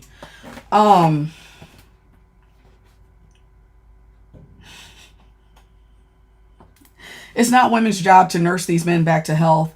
A lot of them go to prison, can't get good jobs when they come out. It doesn't matter, like, all the cool, fun stuff that they're doing with vocational school and going to college and whatever. If they don't have the opportunities because our society isn't set up for them, then, like, they're going to be miserable. And they typically go and abuse the women that are just trying to help them and love them because they're upset because they can't do the things. Like, they can't provide for her, and they feel bad because he can't go, like, shopping and buy his own clothes. He's got to depend on her for everything, and it makes him feel emasculated. He's going to take all that stuff out on her. So she's wasting all of her time, her money, her energy, and her good years on a guy that can't even level up to the way that she is, for the most part. So I call it finding a guy that is going to treat you well, that's coming out of prison. It's like finding a needle in a haystack, but the haystack is also made out of needles. There's only a small percentage of men that are going to be okay. But because of all the other factors, the stuff that they deal with in prison, the fact that our society is not made for them to be out, like, it's not a woman's responsibility to try to help that man. She's going to end up hurting herself emotionally. He might abuse her in a lot of different ways because he's at war with himself. It's pointless to even try to gamble. It's just like, let's go and buy a bunch of lottery tickets. You might go spend $100 on lottery tickets. That doesn't mean that, you know what I'm saying, you're likely still not going to win the lottery. It's a silly gamble. That's my whole point. Yes, I understand your whoa, I wasn't finished. I understand your job. I understand that you've got a belief that, you know, like, people can be rehabilitated and all that stuff, and that's fine. That's noble. However, when it comes to relationships, women don't need to be taking those chances on those men. You're doing it because you're doing a job. You're doing a service. Women have to lay up with these dudes if they're in the relationship with them, and it's just dangerous for them. That's my whole point. Financially, spiritually, emotionally, physically, it's a danger. It's a gamble, an unnecessary gamble. And I think that's why I like that's why I like personally what you're doing, Lavender, because you're calling it as it should be. See, what Felons has said is that she has personal reasons for not engaging with someone who has ever been incarcerated. Mm-hmm. Why? because she clearly knows it's a very dangerous gamble. Can I? I totally agree, but here's my counter argument or disagreement with that, because I agree but I don't agree. When women go outside to bars, churches, malls, wherever you meet men at, I'm in the car with my fiance. Just so you guys know, this story is not about me. Anyway, you still run the risk of meeting a man with those same characteristics. You still run the same risk. Okay. I'll mute. I'm gonna say this. Hold on a second. Let me. Of course you can. Of course you can run into the same risk. How many people did Ted Bundy murder before he was caught? Of course you can run into the same stuff. However, when you're dealing with a felon, you already know that he is a proven asshole. That's my point. You know you're dealing with a proven asshole. And to add on to what you just said, Lavender, it's the difference is that the risk factor is like walking outside at night alone in the wee hours of the morning and saying that the risk factor is the same as going outside somewhere safe to socialize with other people. The risk factor is not the same. You're out in the morning, in the wee hours of the morning as a female, walking alone at night. The risk is higher. It's the same thing with the felons. It's the same thing. Because they're proven assholes. Go ahead, Shen. To go back to a point you said earlier, especially us as black men, we've always been supported by black women, whether we were incarcerated or whether we're out in the free world, so much so that it's actually had negative effects on the well-being of black women and children. So I kind of think that it kind of sounds like the propaganda that a lot of black men run with, saying that, oh, well, black men just have the absolute worst and that black women have abandoned us. If black women had abandoned us, we probably would not be where we're at as a people right now. If they had actually abandoned us, I really do think black women should have abandoned us. I'm going to be honest with you. A lot of the things we've done have been very much so disrespectful. Black women have always supported us in various ways, and we've essentially always given black women our asses to kiss, even despite all the support that black women have given us, from joining in and marching with us during the civil rights to even like marching back during Black Lives Matter and stuff, and still be disrespected and like unalive within the community. And I'll say this last thing I'll say. Last week, what's today? Thursday. So earlier this week, there was a story that came out where a man had been incarcerated and he was let out within 12 hours. He like made bond or something it was something to where he was let out within 12 hours of being like locked up in jail for a DV situation with the mother of his wife or something like that. He got out within that same amount of time and went and abused her again. That's just that fast, like within an hour or two of getting out. So the whole point of this, right, in the grand scheme of things, right, you as I forgot you said you expunge people's records, which, I mean, there's definitely a function for that in society, but the general premise of society, it runs off of there being able-bodied people to work in and help the system keep turning. That is completely different, and it is not mutually exclusive with women prioritizing their safety, which one is way more important than the other, if we're going to be honest. At the end of the day, a felon, I guess getting a second chance in society is one thing, but felons are not even owed an initial chance. Men are not owed an initial chance to women in general, but a felon does not deserve an initial chance to women, let alone a second chance to do whatever. Men have been way too coddled throughout society, and that is one of the main reasons why we as men have the issues that we do. We feel entitled to getting certain things, and when we don't get it, a lot of us tend to crash out. All of this coddling, all of this thing to enable our bad behavior is why men are doing the things we've done. And men have been some of the main ones coddling and encouraging our bad behavior as men. But there are other things too that are in the system that was created by men that also enable our bad behavior. So please keep that in mind, that women's safety is way more important than putting out more functional members of society so we can keep the cogs turning. And can I also say, because Say Less did say that, or did ask if anybody else up here works for a non-profit. I actually do. I have my BSc in sociology, I have my BSc in sociology and social anthropology from Dalhousie University. That's my undergraduate degree. I am actually a social worker.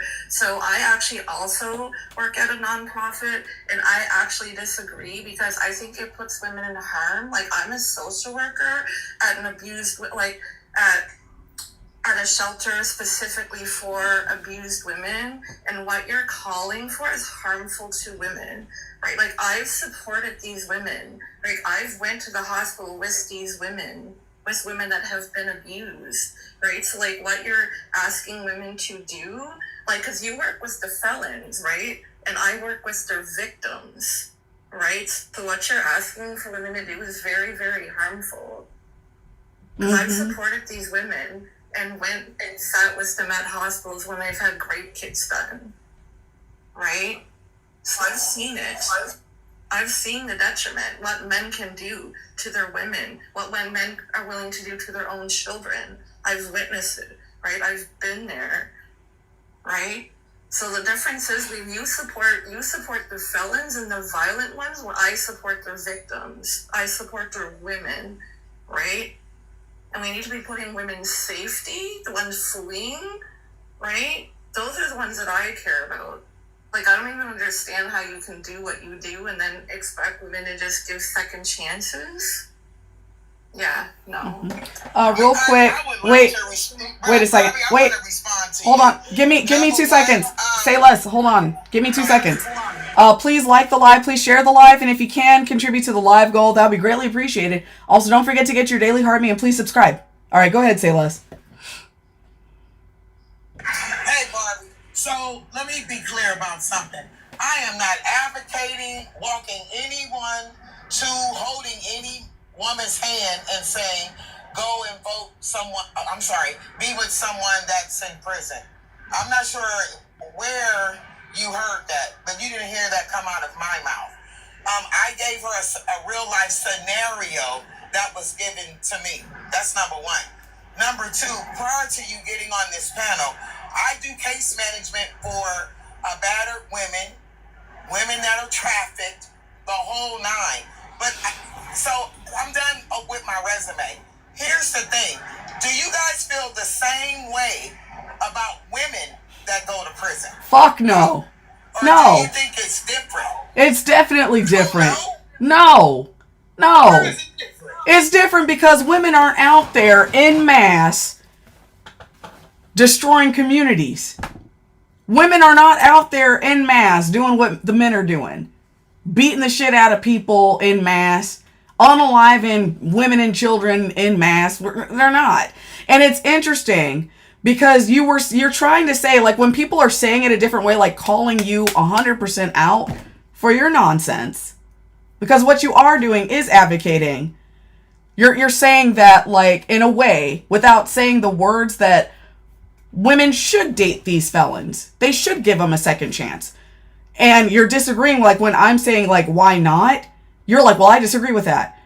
But you yourself will not date a felon. What you sound like to me, and I have a whole live dedicated to this, are the women that are 100% okay with saying, you know what, hey, miss, come here.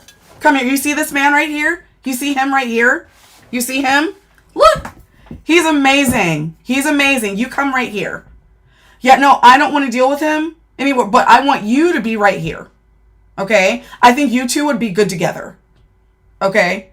That's what I see from you, from the things that you're saying. It's like, it's good for thee, but not for me. You are okay. It's like, you know why you wouldn't get together with a felon.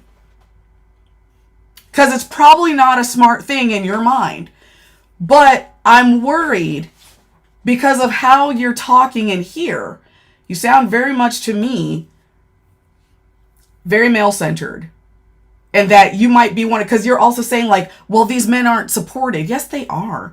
So it almost sounds like you would be one of those people that would, like, pair up unsuspecting women with these felons so that they've got somebody to hunch on, so that they've got somebody to be like a free therapist for them, so that these men have comfort.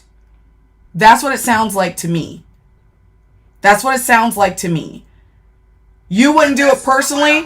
No, you're not saying those words. Hold on. I'm still talking. You're not saying those words because if you said those words, you would be fucking abominable. But you're saying the stuff that you're saying translates to that. You don't like the idea of painting all these felons with a broad brush. All I'm saying is women don't need to be throwing their lives away trying to make some shit work that's not going to be designed to. You won't do it personally because you know better. But you've got these inmate dudes, these felon dudes buzzing around in your ear talking about they're not supported and they're not loved. And because it's your job description to like help them, the way that you're it's anti-woman. It's anti-woman. You would be setting people up. You'd be setting women up. The way you're talking is setting women up in your earshot to be involved with men that you would never touch with a 10-foot pole. I find that abominable. I find that suspect and scary. I find it evil. I'm not sure, but it's like but you wouldn't touch those guys with a 10-foot pole. But you want other women to make that sacrifice. You will sacrifice another woman. I don't know. Put a 1 in the chat. Am I crazy here?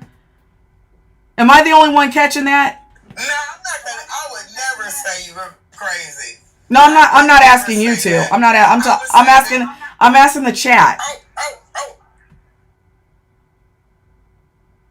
Yeah, okay. Because I'm like, if y'all caught that. Go ahead, say less. Now that the Amen Choir has spoken, and the gospel songs have sang, so no, you're not crazy. I would never say that. I would say you have your opinion due to your experience, and I have mine. And it's the way you were talking was like I'm setting up a dating site for men in prison to connect with women on the outside, which absolutely not. Because I believe that people are redeemable, men and women, and because I also know that everybody has a why, and I respect that, it doesn't leave way for me to be demonized due to, and it is not a job. I'm an entrepreneur. Thank you. It doesn't mean that I'm a bad person. But for some reason, you don't even understand. Lavender, I'm sitting here, I'm listening to you. I'm listening to you. But you think that the female felons are the same. Everyone is saying on the panel, without judgment. But without judgment. I'm going to judge. Really? Like, seriously. I'm going to judge. And I'm going to judge. I hold no judgment.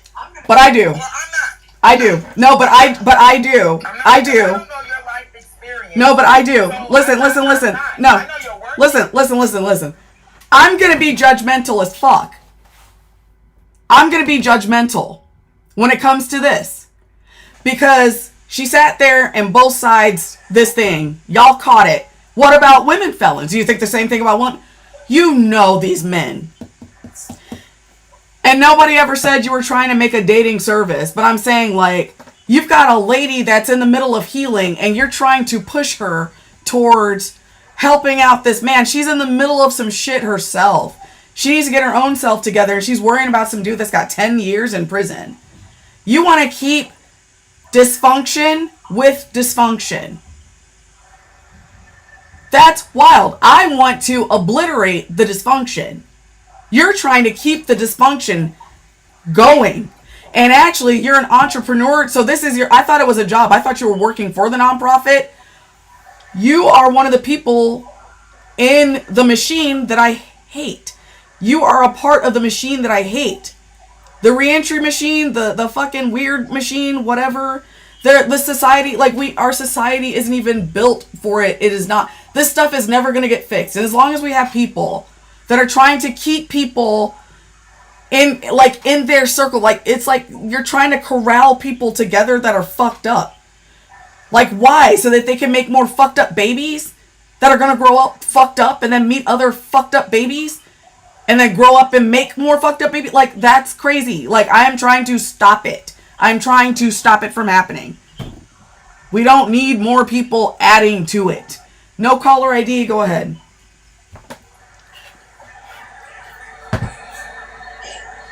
No caller ID? Going once. Actually, I don't think you're up there. Yeah, I can't. The Psychic Queen.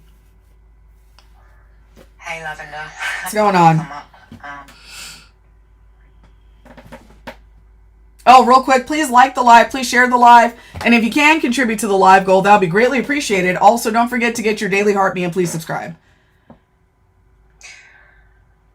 So, I wanted to respond to Say Less, purely because she's given me the same energy that my ex's mother gave.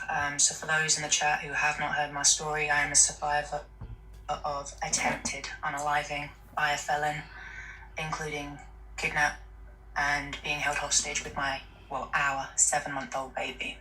Now, his mum had a very similar Christian faith belief, and she believed her son could be saved. She knew that he'd previously DV'd another woman, the mother of his first child.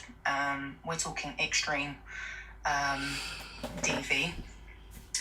But because her faith was so strong and she believed that he could be redeemed, she gaslit me majorly. Oh, he loves you. Just give him some grace. We just gotta pray for him.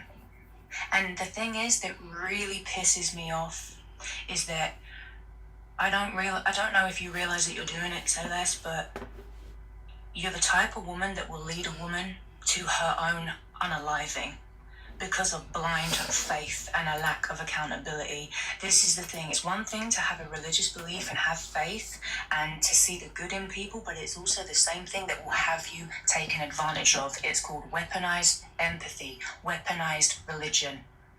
It is a real thing, and dealing with felons could cost a woman her life. Literally, like, I am living proof. I am glad that I am still alive to tell the story, and I'm still healing from the trauma of it.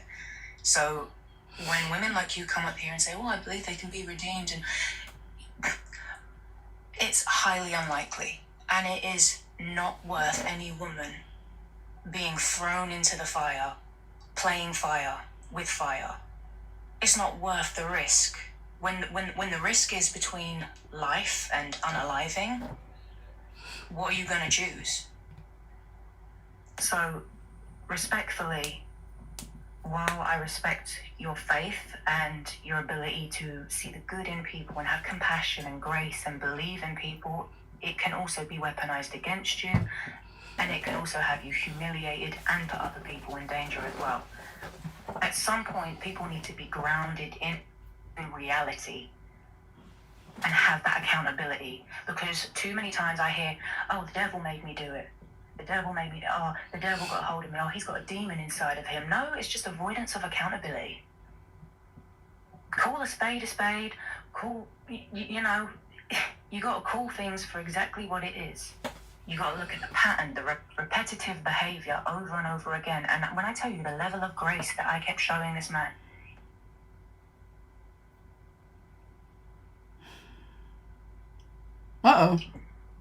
slept with my son's cousin's grandmother.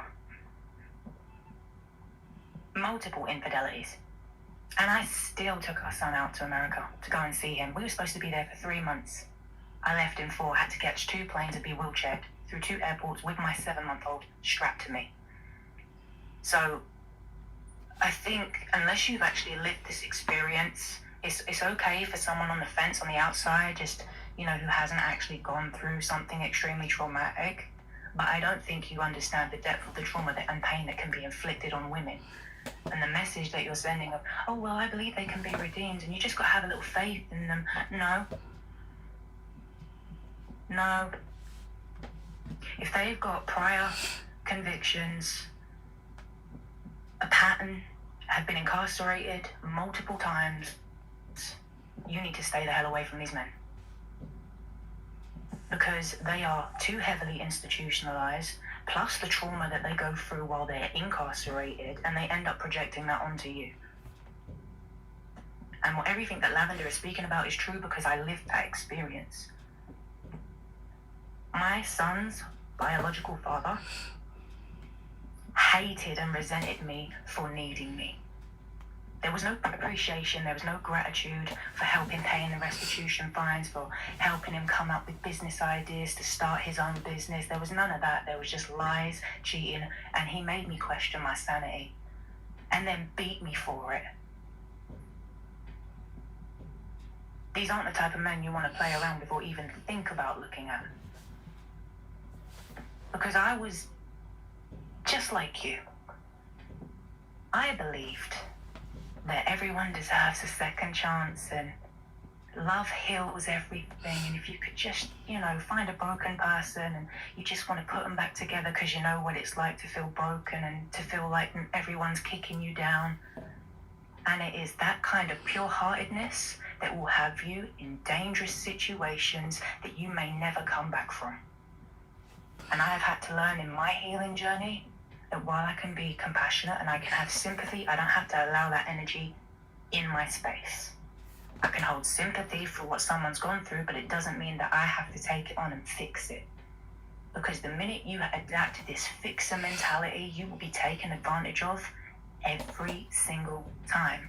And the difference is with you, it's your job. You go to work, you can help them out, and when you go home, you switch off and you go back to your happy life. But these are real women that suffer at the hands of these men financially. They lose their children. They end up incarcerated for covering for these men. They're so emotionally brainwashed through the abuse cycle. They'll love bomb you and promise you of change. You know what my ex did? He said, we was going to build a rehabilitation centre on his mum's land. We were going to help people because he'd been in there a long time. He'd done a lot of reflection. He talked a really good talk, just like a lot of these felons do. They talk a really good talk. They'll sell you a dream. They'll future fake. I'm a reformed, changed man. This same dude went back to church to make out to his mum that he had been reborn again, that he'd rediscovered Jesus just so he could get a car out of his parents. And then he went back to the same bullshit. These men are manipulators. They have learned how to manipulate, how to scheme, and they have learned from other members who have been incarcerated who are also a lot more dangerous than they are. Real quick. It's dark psychology, but that's all I wanted to say. Thank you so much. Please like the live. Please share the live. And if you can contribute to the live goal, that would be greatly appreciated. Also, don't forget to get your daily heart me and please subscribe. Cynthia? Cynthia? Hi. Hi. I wanted to add that I think what Felons is saying is not, maybe I'm wrong, but not every... Hold on, I can't understand. It sounds like you're muffled. Can you hear me now? A little bitter. Think that was better. It's not every instance that ends up that way. There are some men who get out and they do the right thing and they do right by their families. You're muffled again. And so it's not right to hold every man accountable for the actions of most. What? Listen, it doesn't matter. Why is it a woman's responsibility to take that gamble? Why do y'all want that so bad? Like that's... There are a lot of men that take that gamble as well. No, there's not. No, there's not. Yeah, there are. No. Cynthia, stop. Do you know why? And I want y'all to answer this in the chat. Do you know why a man could look at a woman from across the room and be like, that's my wife right there? Some woman that they've never seen, never talked to before, but they can say, that's my wife right there. And then like in a year, they're with her, like they're married to her. And men can do this. Men do this a lot. The reason they could do this, Cynthia, is because they know it's fucking safe. Because they know that women aren't going to murder them in their sleep. That they don't have to cross the street because, you know, when they see a woman passing by, because that woman might try to attack them. They know that they can get drunk around that woman and she's not going to like take his pants off and play with his penis. They know that for the most part, if he's asleep near that woman, she's probably not going to like, I don't know, call up some folks and have, you know, some people drug him and then his organs are missing. He's not going to end up dead. He's not going to end up missing. He's not going to end up beat up. He's not going to end up in the hospital with like injuries from a rape. That's how men can look across the room and see a woman that they don't know and be like, that's my wife right there. They know that she has been socialized to probably cook and clean and, you know, want babies and raise them and stay, you know, do all the things. But he doesn't have to be afraid of her. It's not the same. Men and women are not the same. Men and women are not taking the same risks. And any woman that tries, and especially when it's a woman, that is saying that, well, men or women are taking the same risks. No, they're fucking not. And you should know this. I'm pretty sure, Cynthia, that you haven't just gone around, even when intoxicated, and gone to a club and just started grabbing men's dicks. I'm pretty sure you've never done that ever in your life. I'm pretty sure if you go back to your college years that you've never been intoxicated and fucking sexually attacked somebody. I'm pretty sure that I can bet my TikTok check on it. That you don't hunt men around. Like you don't just lurk in spaces and hunt men. I'm pretty sure you've never sat in a men's bathroom with like a mirror and like put the mirror under the door to see dudes in the toilet. I bet you've never in your life done that, and I don't even know you, Cynthia. Men and women are not taking the same risks at all. And for a woman to say that is deeply disturbing.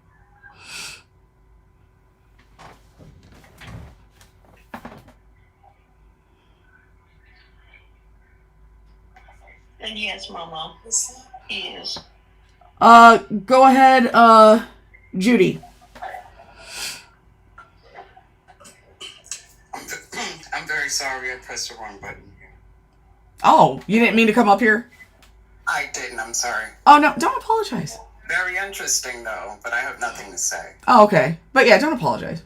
It happens. I do this all the time, too. Like, pressing buttons. It's okay. You're fine. Thanks. Mm-hmm. Lavender, I would just like to address the chat, if that's okay with you. Yeah, sure. Just because I saw a couple comments saying, if you knew he did that to his first baby mum, why did you go there? For clarification, I actually didn't. I found out after what he done to me.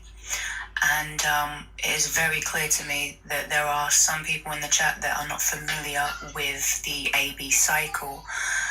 So when I first met this man, he was very charming, very charismatic. He sent bouquets of flowers to my house in London. He spoke about future goals, dreams, vision. So for a lot of you that aren't aware, actually some of the most dangerous men are often the most charismatic and charming. Prime example, Lavender mentioned it earlier, Ted Bundy. If you look in a lot of documentaries, a lot of investigators always tell you that a lot of these hardcore criminals, the most violent and dangerous ones, it's so difficult because you want to like them, because they have character, charisma, they're charming, and this is why it is so insidious, because you don't know. It comes literally out of nowhere. In regards to the going back after the infidelity, first, I was obviously pregnant and vulnerable. I never wanted my son to grow up in a broken home. Obviously, we're conditioned as women in society to feel like that's the worst thing to ever happen, especially if we've grown up in it ourselves. We try and break that cycle. I gave him a chance to redeem himself for doing that because he made promises of change. So if you study the cycle of narcissistic abuse, you have the love bombing, the devalue, the discard, hoover, rinse and repeat. And he did that for a period of time. And when you are in it, they hijack your brain. They literally trauma bond you to them. There's a chemical reaction that happens where you're constantly chasing the person that you met in the beginning. You're not understanding what's happening or what's going wrong, but you don't want to believe that this person has taken you for a fool. There's also feelings of shame, humiliation, and guilt.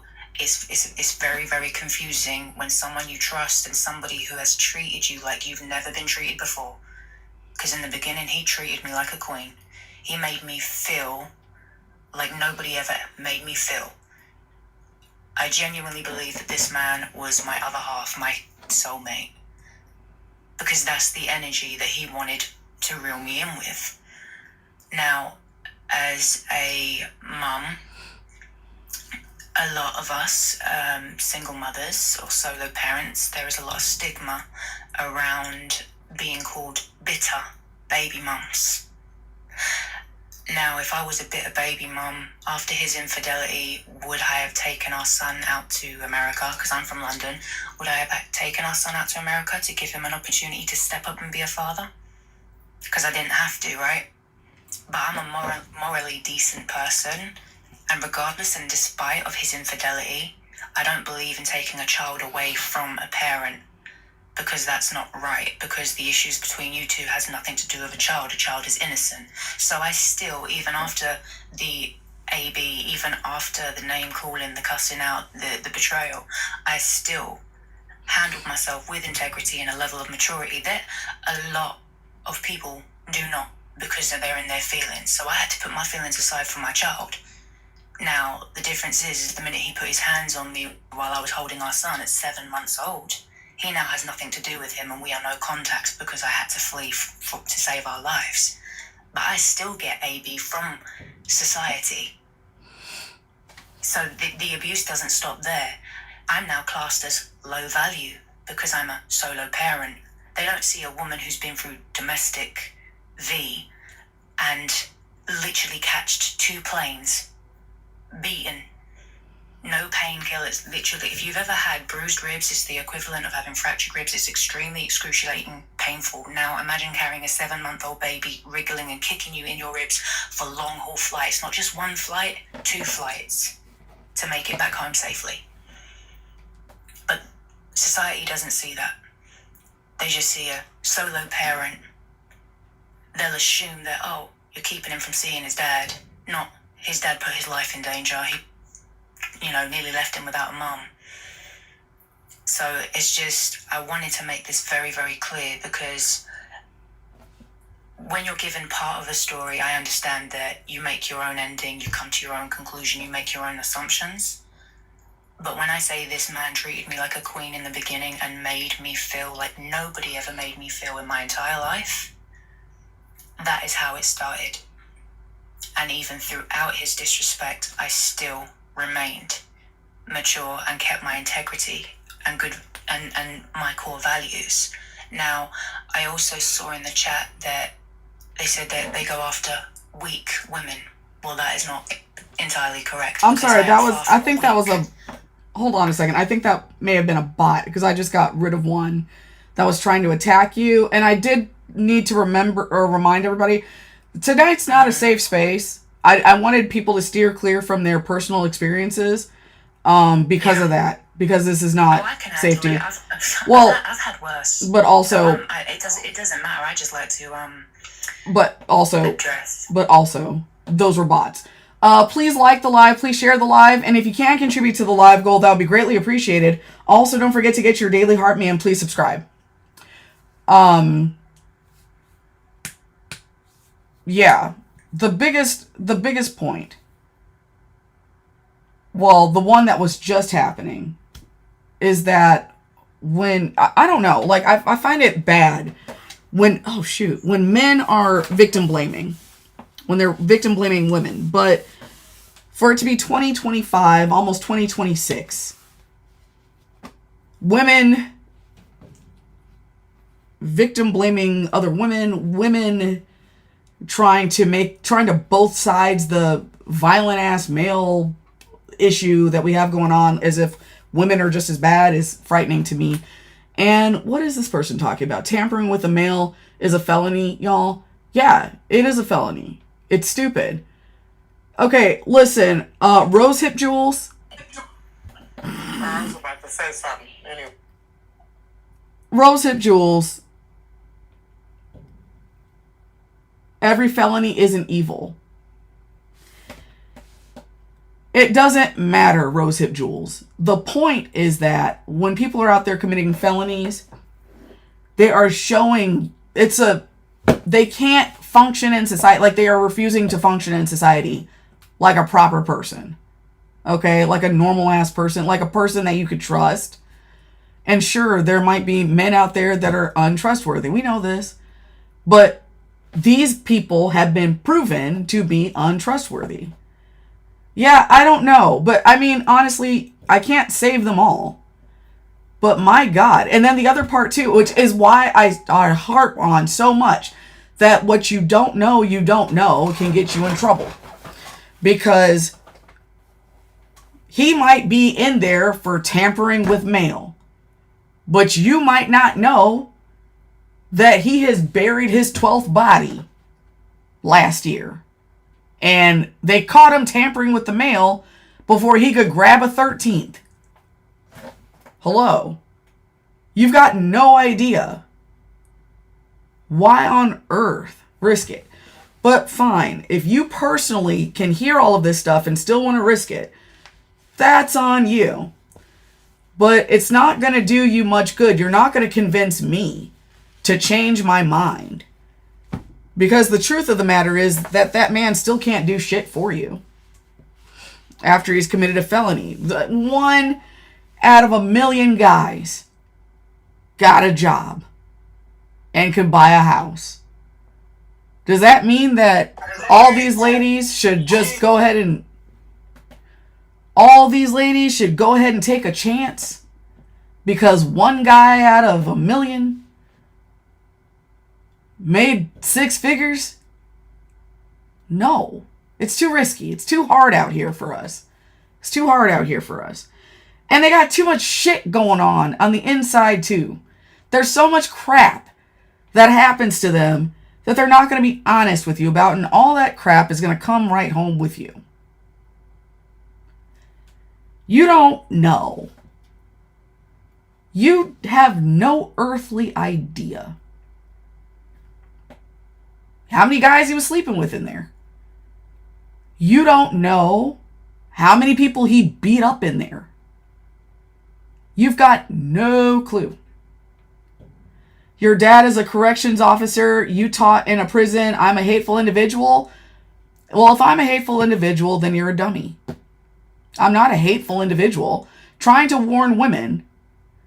And actually, this is weird. So if your father's a correctional officer, are you saying that you and your father have a bad relationship if you don't understand these things? Because this is something that your father should have taught you. So either you're lying or y'all have a fucked up family that I just don't want to know about. But it doesn't take away from what I'm saying. I worked corrections. I've seen these men. These are not men you want. If you want one of those, though, go ahead and get you one. You know why? Because it's good for the system. You go, Rose Hip Jewels, and you go get you a felon. You go fuck all the felons you want to. And go have yourself some felon babies. Because what's going to end up happening, a lot of the times, is that because of their bullshit, you're going to just be feeding the system with more souls. You are going to single-handedly give them new souls to put in the machine by being involved with these people. If that's what you want for your kids, do it. I don't care. That means more correctional officers make more money. If that's what you want. I'm not saying these things because I'm hateful. I'm trying to protect women from making weird mistakes. Women and children are literally getting hurt.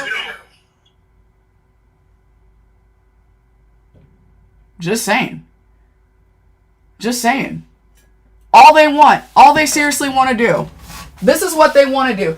This is what society wants you to keep doing. And I'm going to show you right here. Okay? Here's what they want to do. They've got a felon from the neighborhood. He goes back into society. He goes back to his home. He meets himself a lady from the neighborhood. Okay? He meets himself a lady from the neighborhood. They fall in love. Okay? Felon, lady. They fall in love. What do? Oh yeah, and they're also in a neighborhood with other couples all together. I don't know if y'all be able to see this, but they're all surrounded in the same neighborhood as more couples are having. You've got a felon and a lady that's holding her felon down, and all these people are in love, and they're all in the same neighborhood, and all these dudes go to jail. They go to jail, they come out, and then they make babies. You got a little girl baby over here. You've got a little boy baby over here. You got another little boy baby over here. Okay? So what do? You've got the neighborhood full of felonious men that come back in the neighborhood. You've got the ladies that were holding them down in prison. These guys get out of prison and they come out and they make babies. Babies that are going to follow probably the exact same cycle. The babies grow up.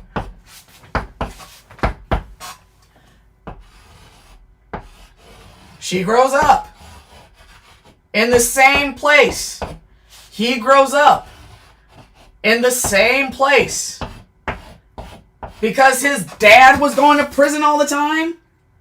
Guess what? And all these people in the neighborhood are going to prison. And they're coming back with their prison war stories. This kid goes to prison. And look, the neighbor girl has grown up and now he's out. So what do? They get together and have more fucking babies. You guys, I am trying to stop this. I'm trying to stop this. Because what this fucking shit does is feed the prison industrial complex. I'm trying to stop the prison industrial complex. That's it. Because it's fucked.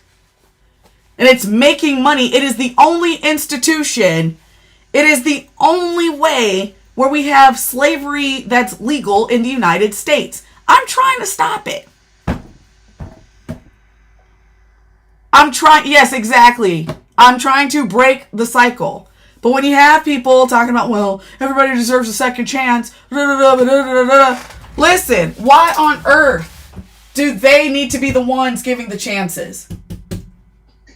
All that's happening is they're just making more babies that feed the prison industrial complex. That is it. That is it. That is why. That is why instead of actual legislation that is going to help people stay out of prison, they just make more of these cute ass halfway houses and cute ass reentry centers instead of making real change. Yeah, neo-slavery. There we go. That's a nice one. Neo-slavery. Hey, win-win. That's all it is.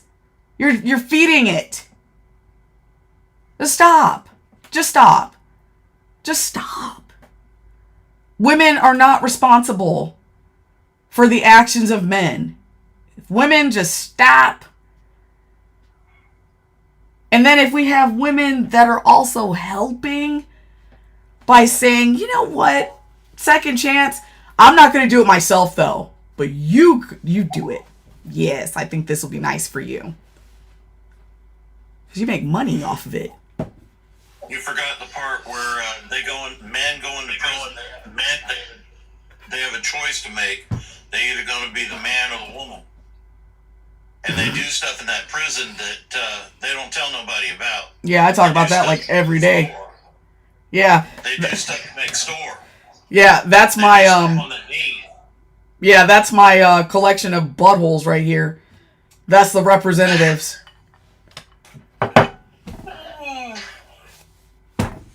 And they do parties. Mm-hmm. They do parties in the prison for multiple dudes. And they get good at it.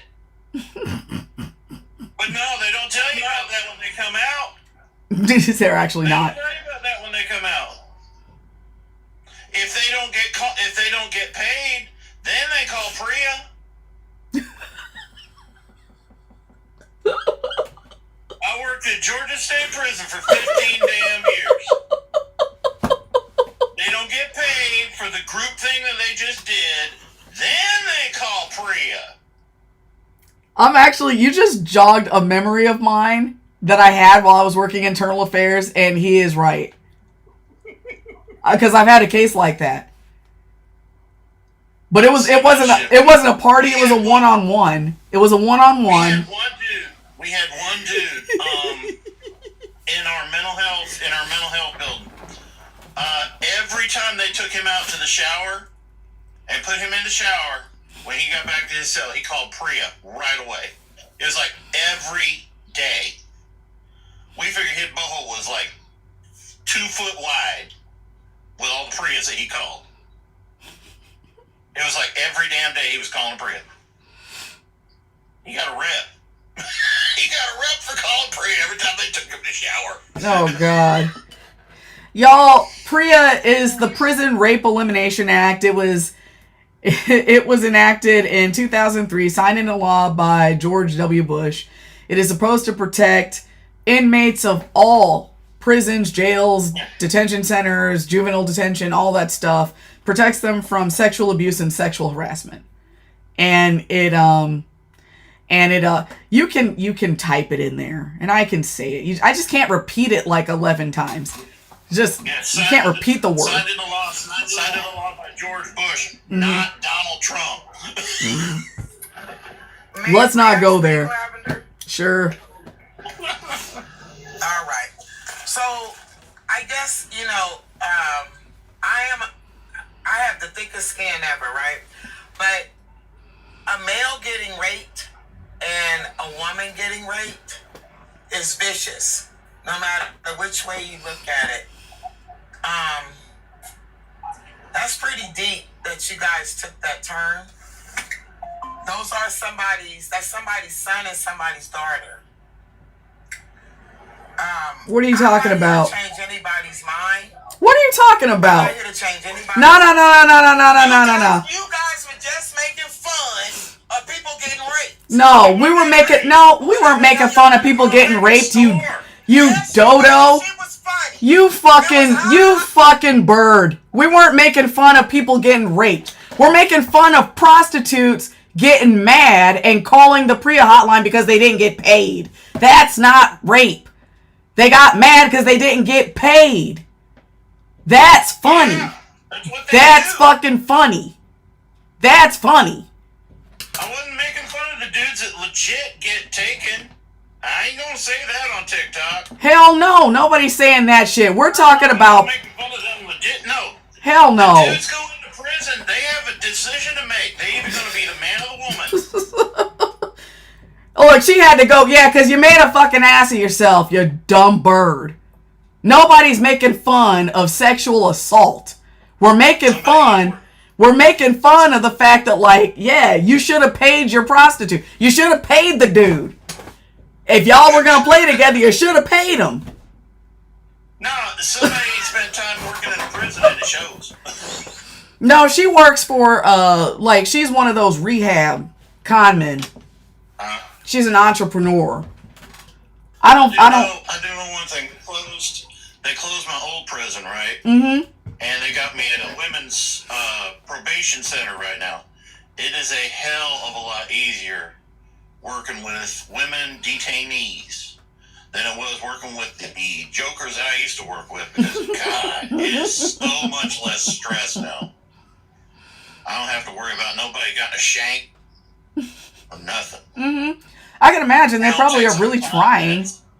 Well, it's probably because like 5 minutes. They don't have anybody on the outside, like, trying to help them. Like, it's harder for the women because a lot of people, you know, they're just like... I know, and a lot of them come from abused homes. Mm-hmm. A lot of them come from abused homes. Yeah, so it's like they have no choice but to get their shit together. Mm-hmm.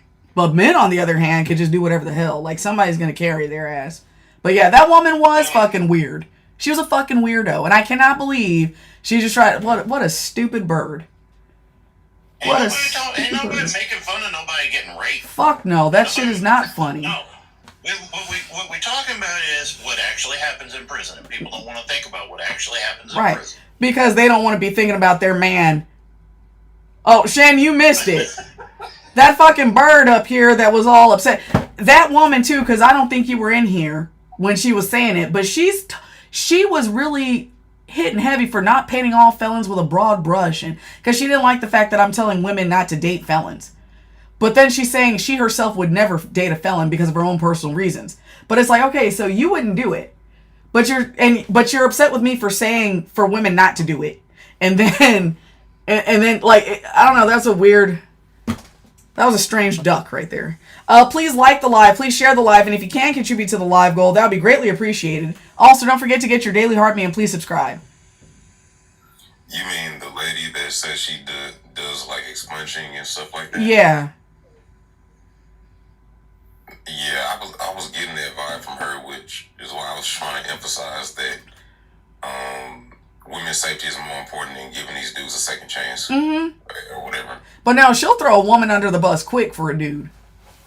That's the kind right there. That's a scary woman.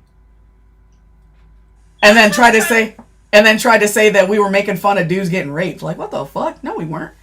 And a lot of the stuff that these guys are in prison for, they did to women. Mm-hmm. Yeah. But it's also kind of crazy too, because the majority of our great jokes that we have as men when it comes to like other men was created by other men. Mm-hmm. Yeah. So, but no. I mean, I think the material writes itself. Mm-hmm. No, it's like when they actually do call Priya, more often than not, it's them making up a charge so they got something to sue the state with. Yes. That's what they do. I hated investigating those because very rarely were they even like legit. Mm-hmm. And then the ones that actually were legitimate, it was mostly coercion. Like, nobody's getting their ass beat for that anymore. It's mostly dudes saying, well, you owe me this money for those drugs, or you owe me this money for this thing, or you didn't pay this, and da-da-da-da. Like that, or they get them hooked on drugs. Like, that's some weird shit too. Because have y'all ever heard about strips? What, like acid? No, okay. They take strips of bedcloth, right? And they soak them in anything they can get their hands out on. Like, especially if it makes like anywhere near, like, yeah, it's sort of like that. We call it strips in Georgia. Mm-hmm. It's something similar like that here in Texas. They smoke it, and it makes them, like, go completely crazy to the point where they turn into vegetables. Yeah, that sounds like K2, that tune sheet, that synthetic Mary Jane. You know, a lot of the cases, a lot of my investigations that I had to go look at for grape was from K2. A lot of people want to call it out here like, yeah, they're smoking that K2 because, oh yeah, it makes you crazy and it makes them horny in prison, is what it does. And a lot of those situations, like, those dudes will do that shit, fuck each other, and then in the morning they're like, what did I do? And then, like, the first person to call Priya is like, oh. And then I talked to them both, and it's like, nah, y'all were both high, and y'all meant to do that, but y'all were high. There were, they do this stuff, and then they go, like, berserker rage, crazy, and then start beating the hell out of whoever they can get a hold of. I've seen it. The worst. They basically tear these dudes apart. Mm-hmm. It makes them super strong. Exactly. That's scary. The worst situation I've ever seen from that was when I was working a medium custody cell block. It happened the night before we came in that day. And two cellies had gotten into a fight. One dude was like a tall, white dude. He had like the whole 1488 on his neck, right? And the other dude was, he was Hispanic. I think he was like, in Texas, we have things called like tongos and tongo blasts. I think he might have been like tongo or something like that. And when I got there, mind you, the whole run was quiet. Like normally whenever I step onto the cell. Uh-oh. What happened?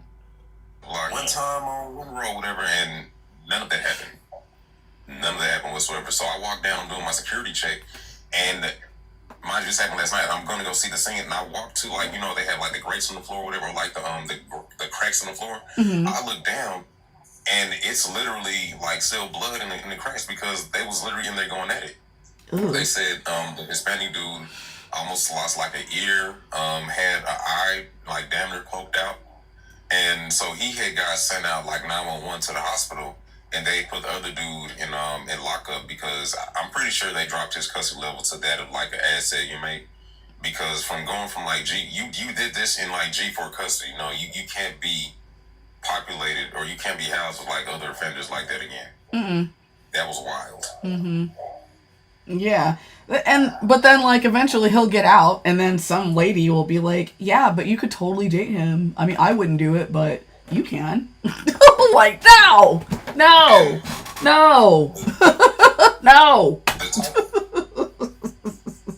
thing that gets me too with the system, right, is because a lot of these dudes will be in there and also catch a lot of jack cases. Yes. Right? You know what I'm saying? Of course.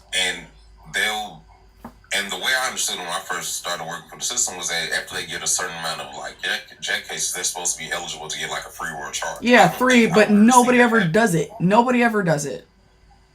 Nobody ever does it. B11B12. We call it B11B12. And I have written so many dudes up for that bullshit. I just got tired. Man, it's like they ain't do shit about it, and I just gave up. Oh man, it's when they masturbate while looking at a staff member. Yeah, BLM, B12, exposure exhibition. It's disgusting, but yeah, like just about every state has it where if the same inmate gets caught doing it like 3 times, that they're supposed to catch a real charge from it instead of just getting in trouble in the prison. But that's rare. They don't. And those guys just keep getting them, and it's disgusting. I had to bust one out on the intercom one night. I said, that dude's jacking on another dude, he gay as fuck. I've done something like that before when I first started working. Because my thing working in Texas, right, a lot of the inmates are black. That's just what it is. So I'm still kind of getting new to the situation, whatever, and I'm still getting, you know, they still talking their shit or whatever, right? They're saying, you got to get out the way when the hoes walk through, right? And me, I'm like, bro, why would I be okay with you having your dick out and I'm walking by? Why? At what point in time am I supposed to sit there and ignore it? But I was working another cell block this day, and I looked across the picket, the control picket, right? And I'm looking onto like one of the upper tiers, and there's 2 female officers that work in the picket, and they're, you know, going around opening doors because they're running chow at the same time. And I look across and I see one dude like being a block, and he letting another dude jack off behind him on the female officer in the rotunda. And I kid you not, I almost yelled the same way I did there. But I yelled, I said, how the fuck you supposed to be a real and you sitting there letting another man beat his dick behind your back? How? Dude, that's a little bit close proximity right there. But that's the type of shit. That's like borderline. And this is why I hated medium custody so much. And this is why whenever I worried, I put my foot on the next. Because how are you going to be mad at me as a man for quote unquote not getting out the way? But you're sitting here letting another man pull his dick out behind your back and stroke it to completion. And you're okay with that? Yeah. Dude, And something that I need women to understand is that a lot of these guys are in relationships with women. How many free world dudes can get hard that close to another dude like that? You know what I'm saying? Like in a normal situation, I don't think that's happening. So, like, y'all, like, the ladies, like, I'm like, y'all don't know what your dudes are doing in there. You have no idea what your man is doing in there. And a lot of times he's doing that shit. And it's weird as fuck. And, like, a lot of people will say, well, you know, yeah, I'm going to stand by my man. My man's doing 8 years and I'm doing 8 years with him. But I'm sorry. If a dude could pull out his penis, even if he's saying he's jacking on that female officer, the fact that he's able to get hard and he's, like, right there behind another dude like that, and he's able to get it up, I'm sorry, but they're doing shit in the cell. They're doing shit in the shower. They're doing shit in the toilet. Oh, yeah. Oh, yeah. Yeah, that's when I lost my any modicum of respect. Y'all got me all the way fucked up, because you finna sit up here trying to talk this real man shit and this, and you got me all the way fucked up. Any guy that can pull his... I miss that shit. I do not miss that shit. No, me neither. And for one thing, it's like, you know, the environment is fucking hostile from the get-go, and it's like loud and smells, and it just, Jesus, I do not ever want to go back to that bullshit. No. But I wish more women understood. We did use of force training the other day, and it's like me and just like a bunch of women that I work with, you know, and they got to be taught what to do when the detainee when the inmate gets belligerent, and, you know, we got to go in there and do like an extraction. Of course, I'm at a women's facility now, and we don't normally do that. They have to have this training anyway, right? Yes, you like do. They're in an actual prison. Yeah. So I'm just sitting there, and I'm like one of the few people in that room that's actually been at like a Hymax place, right? And so we got this little superintendent, and she goes over and she starts patting on the wall like she's making noise, you know, and everything. And in my mind, I'm going straight back to GSP. And all that shit just hits me like a ton of bricks. And I was about 2 seconds away from having a full-on panic attack. I was like, what did you do? Because, yeah, women's prisons are weird. I've never worked in one, like, as an officer. Yeah. But, yeah, like, I remember being trained, you get PTSD from working in a men's prison, for sure. It's like a 200 detainee. They're not inmates. They're detainees. Mm-hmm. And it's like they were on probation. They got sent here by their PO to do like 6 months of work, and then they get to go home. Mm-hmm. And it's not even like a real prison. Mm-hmm. Yeah. But, you know, these people have to be trained like they're actually working at a real prison. Do they tell you things like, real quick, please like the live, please share the live, and if you can contribute to the live goal, that'd be greatly appreciated. Also, don't forget to get your daily heart me and please subscribe. I remember some of my training for working inside a women's facility was like at a men's facility, you will tell a dude to get on his knees, but like at a women's facility, you don't tell the women, the female inmates that.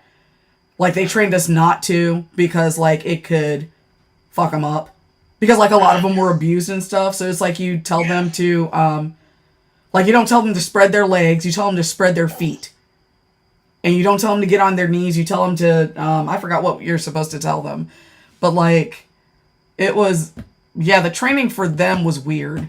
Use of force was weird. Neil, it may have been that, actually it probably was that, or no, I don't know, because Neil was also kind of weird. No, it's okay, Nina. Y'all don't apologize when you accidentally hit the button. It's okay. But yeah, like, I wish I had worked the women's prison instead of working the men's unit. Yeah, I wish I'd known about this place before I spent 15 years of my life at like the worst place on earth. Mm-hmm. Y'all know the movie Longest Yard, right? The one from the 1970s with Burt Reynolds. Mm-hmm. I never watched it though, but I know the movie. That's my prison. Oh wow. Mm-mm. Yeah. Mm-hmm. They have a special little thing on the 5th floor where we have what we call Old Sparky. Mm-hmm. Yeah, GSP was built back in the 30s, and it was the place you went to go God, I have to keep phrasing this for TikTok language. You went there to go get unalived? Right. Yeah. I think we can say execution. Yeah. But they have a place up there on the 5th floor where they have a little thing with all the pictures of the dudes that were in that movie. That's cool. Real quick, Queen Bee, I did send you an invite, but Momo, you've already explained it to her.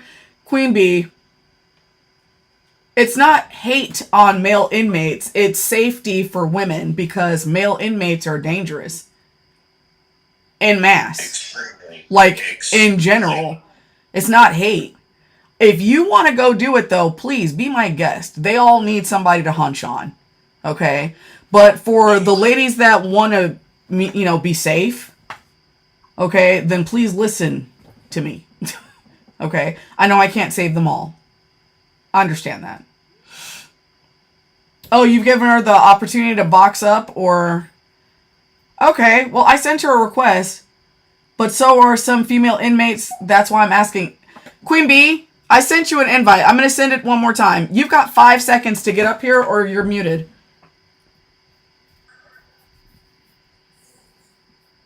All right, Momo, handle her, please.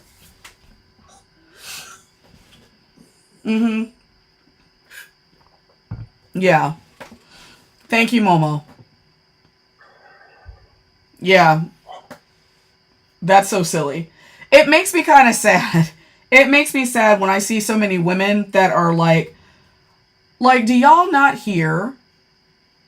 These men get out of here and they harm people.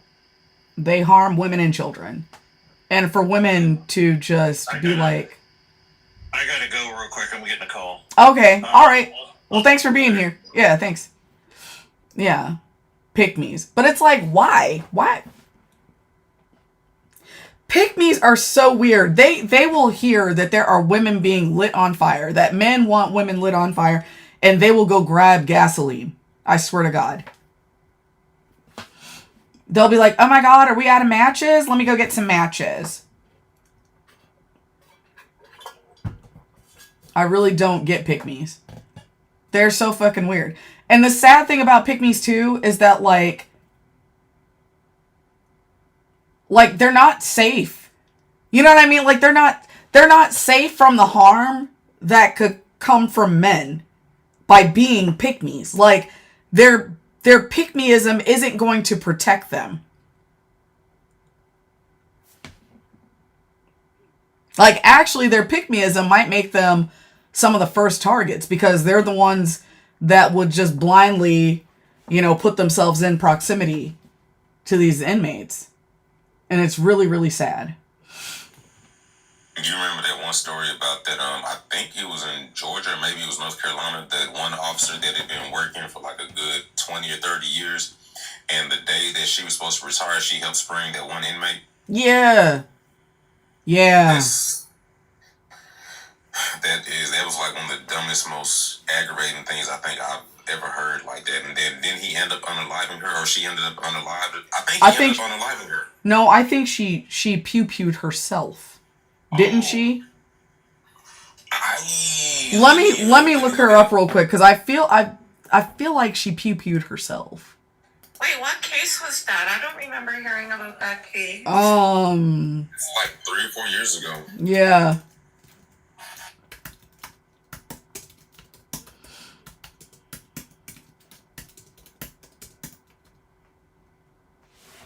Or did he? Hold on. But did she do it? Yeah, her name was Vicky White. Yeah, she pew-pewed herself. Uh-huh. Yup, I remember her. Yeah, I think that was like her only choice because you was finna spend your retirement incarcerated. You went through all of that, had that whole career just to throw it away for a man that was an inmate that wasn't even set to be released. Ridiculous. There was also another recent case. It was last year? Did Jeffrey Butt, remember that woman? Jeffrey Butt? Does anybody remember that case? A woman brought in known peace ago, and now we're missing What? a beat. I'm sorry, you're muffled and something. I don't You know. can't hear me? What were you saying? You said something about butts. Oh, there was a guy named Jeffrey Butts. It happened in the States either last year or the year before. There was a woman who lived with her mother, and she was dating a known P3. A chomo. Yeah, a chomo, and she brought him in her house, and she had a niece living with her and her mother, because the niece's mother was on drugs or whatever, and the little girl's still missing. The little girl's body has not been found. In Detroit? Yeah. I don't know if it was in Detroit. Oh, God. I'll actually search it up. Okay. Can I just go on T for a few minutes and go look it up and come back? Teacup? Like, can I go on Teacup for a few minutes and go research it and come back? Is that okay? I guess. There's spots open. Yeah.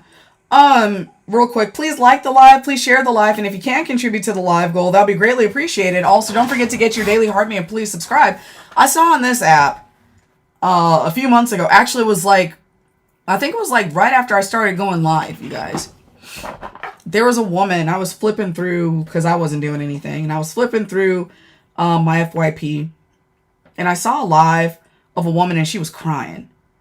Because I guess, like, her guy freaking tore her house up, okay? And this dude was, like, the father of her kids. They've been together for 35 years. But he had been in and out of prison like the whole time. They met each other when she was, hey Carolina Queen, and thanks for the finger hearts. They had met each other when she was in a group home or something. Like they were both in the group home. And she ran away from wherever she was placed. And then I guess he stole a car and picked her up and rescued her from this group home. And they were together ever since. And he was just still, and she was like 17 or something like that. Like they were young, okay? They were having kids. I forgot how many kids they had. But he just kept going, in and out of prison, in and out, in and out, in and out for like the whole 35 years. And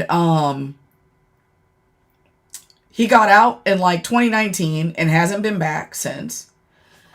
But she's got like the sister and a niece, and the niece is like 10. And they would come over to the house all the time. And one day, some kind of medical emergency happened to the sister. And it was scary. And it was so scary that, this woman was going to go take her sister to the hospital, but wanted to leave her niece at the house because she was worried that like her sister was going to pass away and didn't want her daughter to witness that.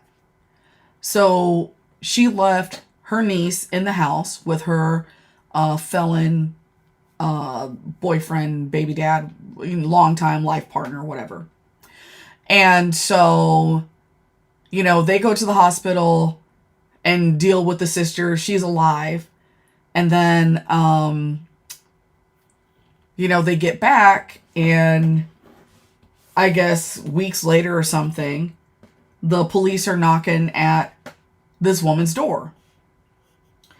And she's like, what's going on? And they're like, we're looking for, her boyfriend, kid's dad. And do you know where he is? And she said no, but in reality, he was in the bathtub. And they gave her a card and was like, yeah, can you ask him to like call us? If you hear from him. And so as soon as they left, she like went over to the bathroom where he was at and said, hey, these police were looking for you. Like it was weird. Something's going on. And so he calls and they ask him to come down to the station. And then they let him know that like, hey, this little girl, this 10-year-old, your girlfriend's niece is accusing you of molesting her.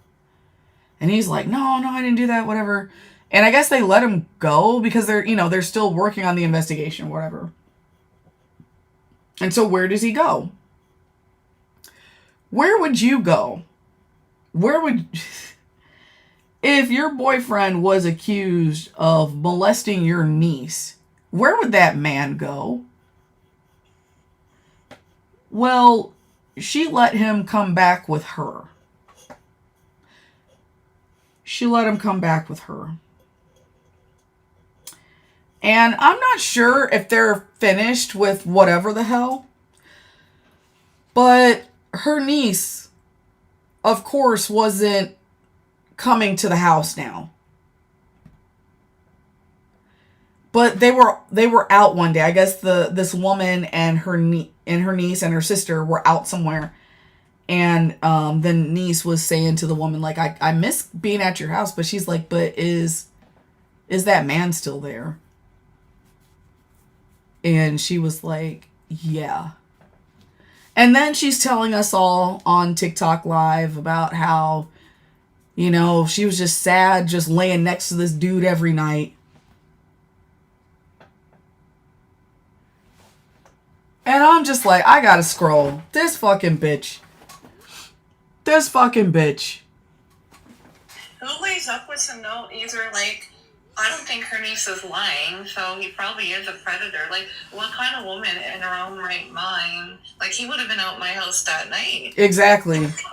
Exactly. You say something about somebody, like, yeah, my niece says something. If a child says you touched them, I don't give a shit what they find. The fact that the kid's saying it, you're out. You're out of here. Like, you gotta find somewhere else to fucking go.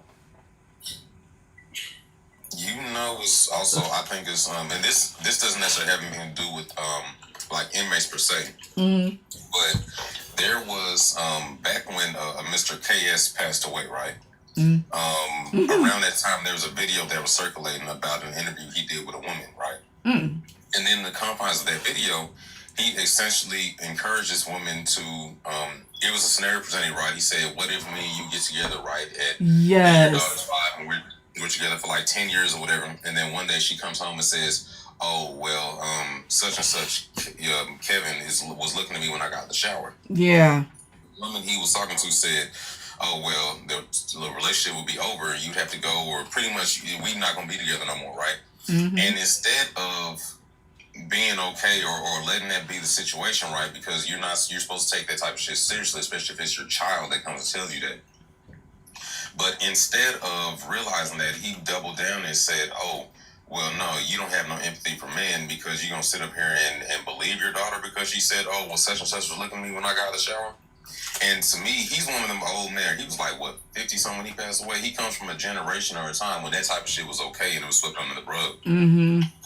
And every time I hear some of these dudes on these panels speak on other platforms, it's like, you a sick son of a bitch in the same vein of thought. You just think because you worded it differently that you're not. You the same motherfucker. Mm-hmm. To sit there and even now with this, especially with your example, right? This woman sat there and heard that and didn't think, oh, well, let me separate from her.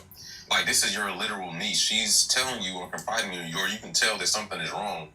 And instead of holding that man accountable, you would sit there and allow him to make your family member feel like be displaced away from like being in your presence, right? You know what I'm saying? Like, not to be comfortable. Right, exactly. Especially in a situation where, what if something had happened to her sister that night? She might be needing to take care of that niece. You know what I'm saying? Like, to me, like, that shit is crazy. That shit is crazy to me. If you accuse my husband, my boyfriend, you gotta go. I'm sorry. I'm believing the kid. I'm believing the fucking kid. I'm believing the kid. And if it turns out, because I don't know, I'm not saying, like, who knows? There might be some little asshole kid. I don't know. But for the most part, kids don't lie about shit like that.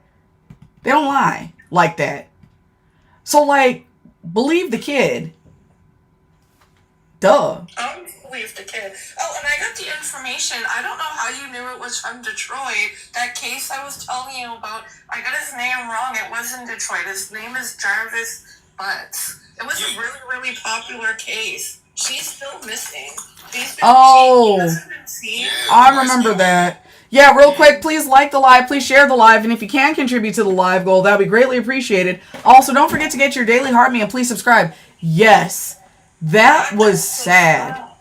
And I still think she's still missing. Nobody's found her body. People don't think she's alive, but her body still hasn't been found. She still has not been found. She could be alive, but I think, and she was said to be pregnant so. with. I don't think so. He did the same thing to his 4-year-old daughter. Gave her STD. So he was like a known, like when she was dating him, she knew, like they knew, right? He was a predator. And it sounded very much from the, because I watched all the stuff. It sounded like they knew that something was wrong. That the family knew something was wrong. And they were jealous of her. Like, she was a 12, 13-year-old girl, and you're a grown woman jealous of her? Mm-hmm. Because a grown man was choosing to get her? Like, no, they're absolutely not. I hope they're locked up now. And there's actual evidence. Supposedly, the cops got their hands on that. Messiah Harris was her name. The cops were able to get access to her phone. He was also not very smart. Like, he was sending her, like, the text messages alone. Like, what he was saying in those texts to a little 13-year-old girl. And the grandmother didn't do anything. The aunt didn't do. And she's still like, where is this baby at? To me, it's a baby. Where is she at? How has she not been found? How has her body not been found still? Because he won't tell. Because he's holding on to the last little thing that'll keep him from the needle. Is that on the table? Are they going to execute him? Is that on the table for him? I'm not sure about in the state of Michigan. I don't know. Yeah, I don't know either. But he probably feels like he's got some kind of leverage. If he can, yeah. And I've noticed something specific about men from Michigan, but specifically Detroit. Mm-hmm. I'm not sure. It's just like in my dealings, like it's not on this app per se, but like on my dealings with dudes from Detroit, like on Twitter, those motherfuckers are weird. Mm. Like, don't get me wrong, men as a collective are the issue, right? Mm-hmm. But it's something. I don't mean, when I say this, it's not a pun, it's no pun intended, but there's like something in the water there, because the way they act, please don't laugh, the way they act is very much so different. I don't know how else to describe it. Like when it comes to like men from Philly, men from Detroit, and men from, is it Florida? It's like something about men from those states, they act a certain type of way that immediately, like, whenever I hear things, I'm like, this nigga from Detroit, ain't he? And I'd be right about 90% of the time. I don't know what it is. But Detroit a very weird place. Do we think there's any chance that she could, like, still be alive and she's just been... No. Like, she had been sold into trafficking or something? No. Like... Nope, I don't think so. And the reason for that would be that nobody would want to be caught with her. Nobody would want to be caught with her. No, I don't think that little girl is alive. And plus, he was the primary one that was abusing her anyways. I think if it was going to be a whole sex trafficking thing, he probably would have got her off his hands way before then, honestly. I know the investigator said the last time I heard is she had found out that she was pregnant and she got scared and asked him to pick up a Plan B pill, and then so he was the last person that was supposed to meet her because she was supposed to go meet him for like a Plan B or whatever, and then she kind of wasn't seen again. So that's even suspicious. Like, cause supposedly they wouldn't even buy, the aunt and the grandmother wouldn't even buy her, like, sanitary products. Like, you're making your little 13-year-old niece go to her abuser to get sanitary products. Like, the whole case is just sad. Like, he just needs to speak or say where she is, like, what he did to her. People like that feel like they're retaining some type of power and withholding information. Because at this point in time, it's all a game. It's all about power. He's already been caught. He's already pretty much going to be convicted. So at this point in time, it's really just a game for him. He probably, instead of pleading out, right, so they can go ahead and get past all that, he's probably going to make this shit go through trial. so he can probably sit and watch whatever family members actually care for her suffer. I wouldn't be surprised if that's what he did. Mm-hmm. I wouldn't be surprised. A lot of those people withhold that information just to have some kind of control. It's disgusting. In that situation, it's like, dude, we know you did it. Just let her family know where the body is, so that they can say goodbye. I don't know. I almost said something. I'm like Guantanamo. It just sounds like in her case, like I cry when I heard. It sounds like a little girl who just didn't have a chance, wasn't loved, wasn't protected, wasn't nurtured, like none of that. Like, sad, man. Yeah. Yeah, I agree. She didn't seem to have a chance. Not at all. And the sad thing is, there are a lot of women like that, or a lot of little girls like that are raised by women like that, and they are coming from situations like this. That family, literally, this kind of shit. Wasn't it? Am I wrong? No, because I think the grandmother was actually also like as like a child. It kind of seems like the whole generational thing. No, I mean like felons. Like they're around felons. There's a bunch of fucking felons everywhere. You know what? One thing that I've noticed as a man amongst men is that men, even though we'll come out here and we'll tell y'all not all men, we will still very much so identify with the next man and identify with the collective. So I think the fact that a majority of felons that I've seen are men, I do think a lot of men choose to try to cape for those men that are felons. Despite the fact that evidence shows us one thing, right? Like, we'll literally ask y'all and essentially try to gaslight y'all into giving us a chance, even though we're decades in of us telling y'all to pick better men. Yeah. It's very much so, it's stupid. Also, another thing I have noticed about men too, I don't know what it is when a lot of women get pregnant. A lot of men don't become abusive until a woman is pregnant. Because I know that the number one cause of unaliveness for pregnant women is being unalived at the hands of the men that got them pregnant. So for whatever reason, a lot of men like unalive women when they are pregnant with their babies. Something about us being pregnant with their babies makes them violent. It's because they don't want babies. They don't want the babies. Please like the live. Please share the live. And if you can contribute to the live goal, that would be greatly appreciated. Also, don't forget to get your daily heart meal and please subscribe. Yeah, they don't actually want the kids.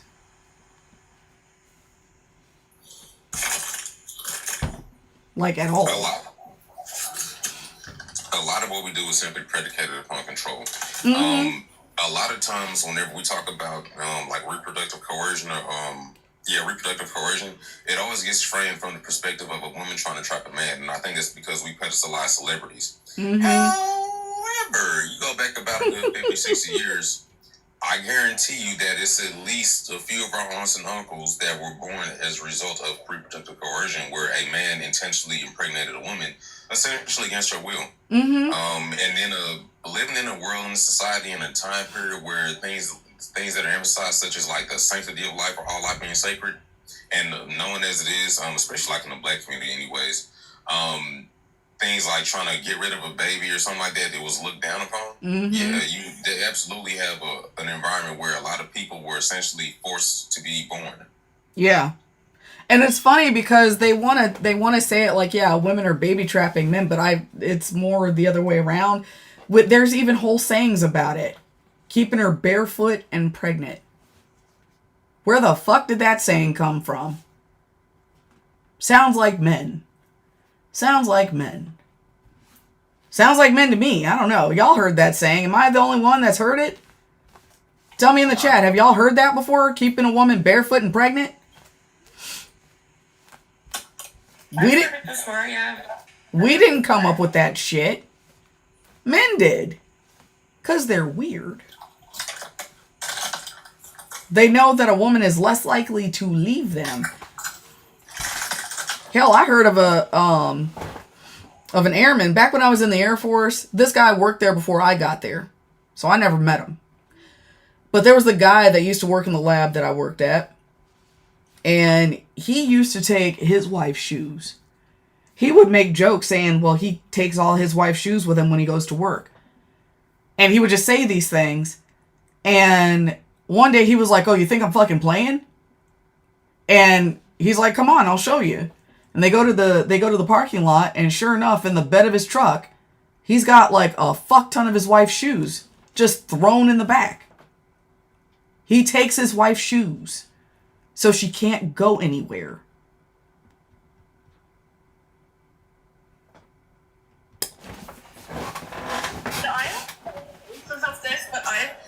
I haven't actually seen cases of this, but supposedly there is men that are so controlling that they basically put hidden cameras like everywhere in the house and like monitor their wife's like whereabouts and shit. Yeah, men do crazy stuff. Mm-hmm. And those are the kinds of guys that you let safely get your ass away from, because that guy will kill you. He will. That crap is not cute. Dean, you said your brother-in-law did? Yeah, that is, Yeah, those guys will, ugh. That is scary. But yeah, let's go ahead and give the felons a chance, though. And these are guys that don't even have criminal histories. You know what I'm saying? These are guys with no criminal histories, but you got women that are like, well, but, you know, it's okay to date the felon. Why are you being so judgmental? Because you could find bad guys out here, too, that don't have a... And sure you can. However, the guys with the felonies are proven buttholes. They are proven. Duh. Why do you want to go with the proof? Are you gonna... This is about to be nasty, and I'm sorry, y'all, but, I mean, let's just go ahead and call it what it is. If you had, let's say, that for whatever reason, condoms didn't exist, and every time you go out there to have sex, you are just playing Russian roulette, would you have the sex with the guy that's got the disease? And you know he's got a disease, or the guy that doesn't have a disease, like you don't know. But you know for sure that this guy's got a fucking disease. And condoms don't exist. Who are y'all picking? Condoms don't exist. Are you picking the guy? There's two guys. Are you picking the guy that you know has a disease? Or are you picking the guy where you're like, I'm not sure. I mean, like, it's not documented anywhere that he's got a disease.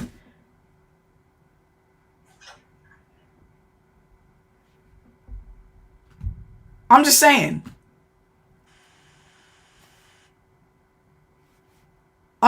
Like, god dang, like, that's my whole point. Like, why the hell are we picking the guy that we know has the disease? And there's no protection. Like, what the fuck? Absolutely not. Absolutely the fuck not. I think it's silly. That's why. You're vetting them both. I'm staying away from both, hell. Honestly. I'm staying away from both. Ugh. Let's do this. Who's this boba individual? Why wouldn't they just choose a man and get married? That's dumb, because it has nothing to do with what the fuck you said. Because you can still marry a man, and he still end up doing the exact same things as a man that has the disease in your scenario. It's like, that's silly.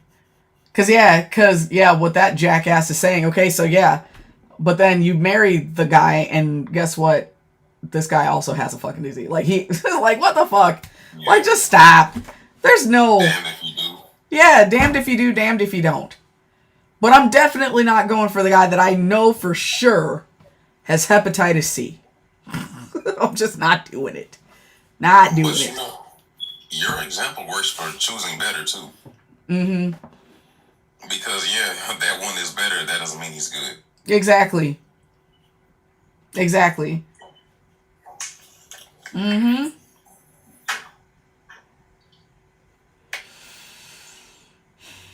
But no, I'm mean and I'm hateful. I'm not fucking hateful.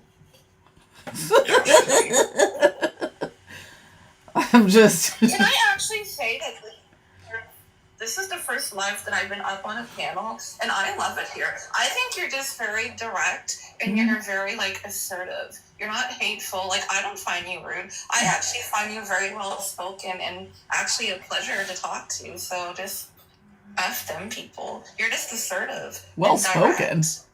But you're very nice to talk to. I'm, like, well-spoken? I didn't know I was in the King's Theater. Because what the fuck? Bella, you know what I'm talking about. Please like the live. Please share the live. And if you can contribute to the live goal, that would be greatly appreciated. Also, don't forget to get your daily heart me and please subscribe. Yeah, I think that's, I don't know. A lot of people find that uncomfortable. My mom finds it uncomfortable. She doesn't like that I'm so direct. It reminds her of her mother. And I am like my grandma. I'm like both my grandmas. Yeah. I'm direct. I honestly, I don't have the patience to not, like, what am I supposed to do? You know, listen to me, sweet dear, as I fold this doily. Okay? Men that are in prison may or may not, you know, be sword swallowers. I don't know. Like, I don't know how to say it. I don't know how to say it. I can't do it. I can't do it. I don't know what else to tell women other than, like, if your man is in prison for longer than a year, then he's probably touched himself thinking about a penis.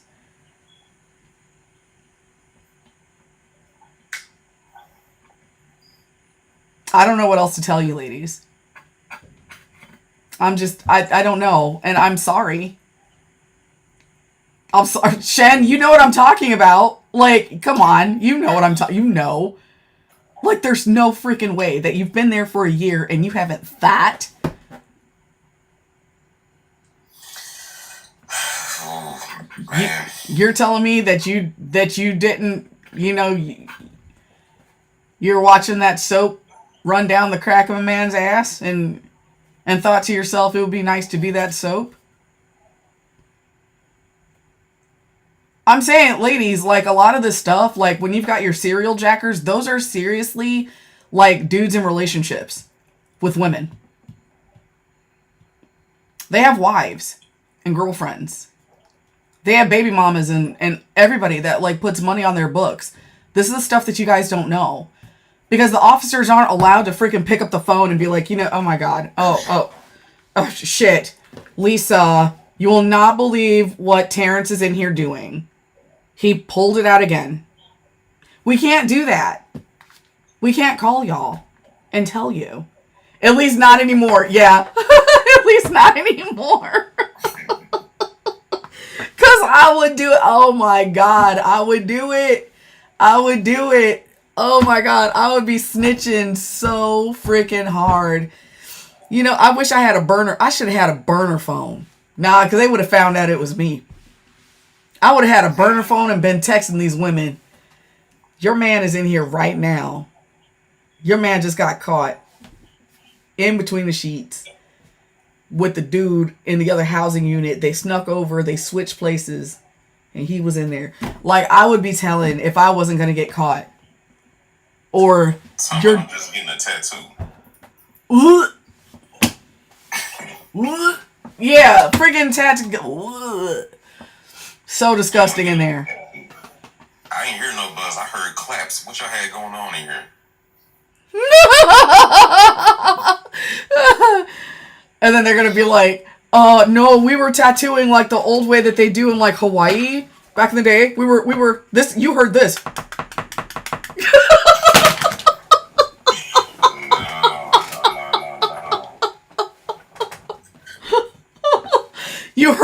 You You heard it the old-fashioned way. We were trying something. You heard that. You didn't hear, guys. Like I was in here playing patty cakes. So is it the case that a lot of them are just like DL? Because like I'm assuming that you're not supposed to have sex in jail. So No. I'm assuming that they're probably doing it without. See, here's the thing. I don't personally count the men in prison as a part of the LGBTQIA community unless they say they are. Because people in prison are going to have, like when they've been there for a while, they're gonna have contact with each other. They need to talk to each other. People are going, like they have to have human touch, okay? Because we're human beings and it is a part of like the way we function. And if we don't have it, we go crazy. And it's really sad. Like we deteriorate. But I personally cannot call them, like I wouldn't call them DL. I wouldn't call them gay. I wouldn't call them that. Because it's like circumstantial. Like I was talking about that this morning. Like the people that are part of the community out here, they're free and they are able to live their lives. And they are, they can be exactly who they are without having to worry about stuff for the most part. Okay. I'm not talking about the people that are, they're having a high. I'm talking about the people that are like able to be who they are, that's one thing. But then like the dudes in prison are there like, because, and they're doing stuff because they're just horny. And so it's kind of like you got to go to the bathroom, you know what I'm saying? And like when you got to go to the bathroom, my mom uses this example a lot, and I cannot believe I'm using this fucking example. It was in her fucking book, and I hate this example, but it's perfect. When you got to go to the bathroom, okay, kind of bad, you know what I'm saying? And like you're hunting the stalls down. You're like, okay, I got to pee, but like, ooh, this one's kind of dirty. I'll wait. You know what I'm saying? I'll wait. Okay, but then like the longer you go, the more you have to pee. And then you'll be like, oh my God, like this fucking thing has like shit in it. Nobody flushed. There's shit everywhere. Let me just put some toilet paper down because I don't want to piss my pants. And so you're going to use the dirty bathroom because you really, really, really, really, really have to go pee and there's nothing open and you don't have time to like make any other decisions. That's prison. That's prison. Okay. They're not necessarily happy about the decision that they're making, but they just got to get it done. So I don't really put them in the category of the LGBTQIA community because they're just doing shit because they are trying to get their balls empty. But so they're not the same to me. Like I wouldn't call them the same. Okay. Yeah. Okay. Yeah, like I don't know, So like I'm sorry. like If it was a fair question. like they're doing that stuff, but it's like I don't think it's the same. You know what I'm saying? Okay, that's fair. Yeah. Oh, who the hell said Fleece Johnson? It's a joke to the whole world, but Fleece Johnson was talking about raping men. Yeah, and then he came back saying that he wasn't. And nobody's talking about the forcible nobody's talking about that. We're talking about dudes that are having fun together, which is the majority of the prison sex in there. The majority of prison sex is actually consensual. Please like the live. Please share the live. And if you can contribute to the live goal, that would be greatly appreciated. Also, don't forget to get your daily heart meal and please subscribe. That's how they learn their...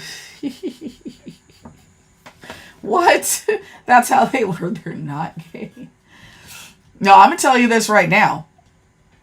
I don't care. If a dude's been in prison for 10 years, he's at least sword fighted. He's been in a sword fight with at least another guy, like once. I'm just saying, 10 years? Hell no. I'm just saying. Ladies, like, stop waiting for these dudes. Like, just leave them. Mm-hmm. Yeah, just, and they're gonna say all sorts of things to the ladies to, like, make it sound like they're not into that stuff. But they are. I'm telling you. That guy that was talking shit about me, that was talking about, like, he was in 19 years and didn't miss a day. and he was like protesting a little too much about how he likes vagina. Yeah, that dude has definitely touched a penis. At least 14 times. At least 14 times. What about the women in prison? See, this is different. So the women in prison are having sex with each other all the time. They got girlfriends. They got full-on relationships in there. They are. However, they're not hiding it. They're just doing it. They're not hiding it, and they're not trying to lie to people and say that they're not doing it, and, you know, oh, I'm still a woman in here, and yeah, no, they're not doing that. They're in there surviving, and they understand that that's what they're doing, and they're doing it, and they're being open about it. The men, though, are... Yeah. The men are minning. They just get out so confused. I don't know if you want to call it confused. It's kind of like one of those things. Like, you know, if you're somebody that's never had guacamole. You've lived your whole life and you've never had guacamole. And then you go somewhere and the only thing you can have is guacamole. But you're having guacamole with chips, guacamole on toast. You're having guacamole. I don't know what else you can have fucking guacamole on. You're making a sandwich and you put guacamole on it. Okay? Now you found that you like guacamole. So then when you get out of prison, you're like, you know what? Yeah. I could just, you know what? Now I want some guacamole. Does that make sense? I don't know.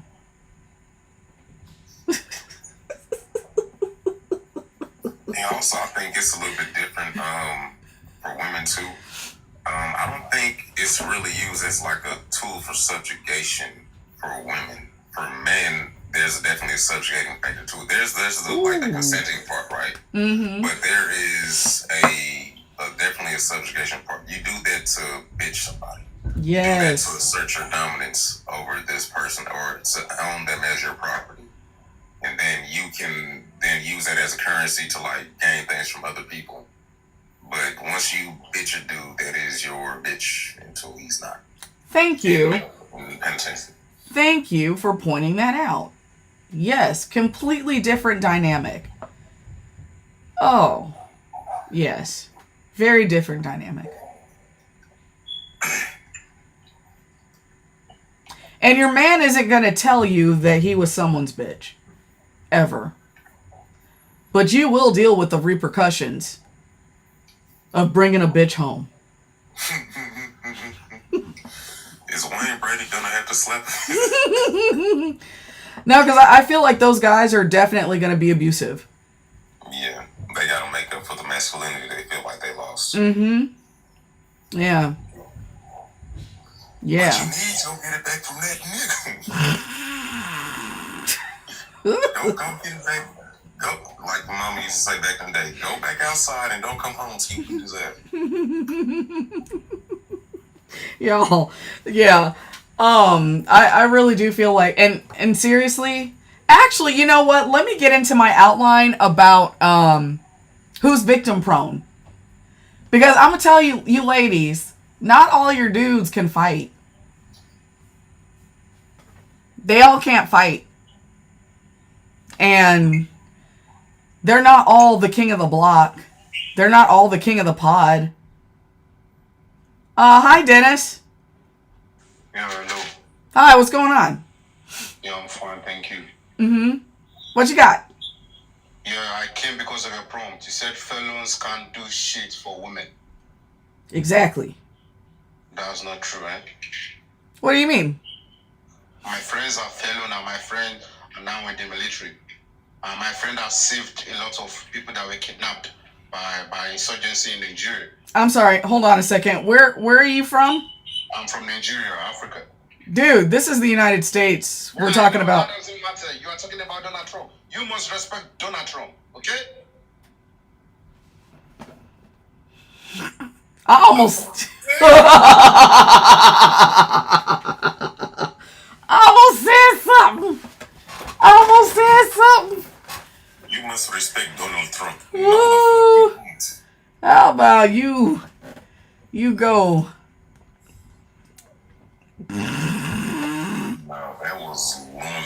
That was weird. I got a lot of friends. You got a lot of buddies. Maybe you should put American felons can't do shit for I know, right? Because what the hell? Oh my god. He's got a lot of friends. They're over there trying to recreate the human centipede.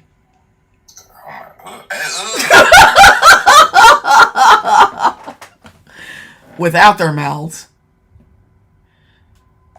Nah, see.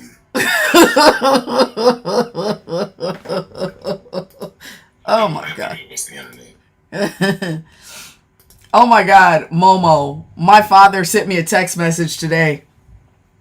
He was like, "You've got a puppet now?" He's like, "You have a freaking puppet in a fucking inmate jumpsuit?" And I was like, "Yes, sir." He was dying. He was dying. Okay, let me see if I could find the victim prone. Yeah, my father was tickled this morning. As in, like, the men that are more likely to become victimized? Yes. So that ladies could, because I have a whole outline about that. Oh, please like the live, please share the live, and if you can contribute to the live goal, that would be greatly appreciated. Also, don't forget to get your daily heart meal, please subscribe. Yeah, like, to the ladies that are like, yeah, but I love my man. Okay, but your man is not strong. Like, let me see. Where are the red flags for the victim? Okay, here we go.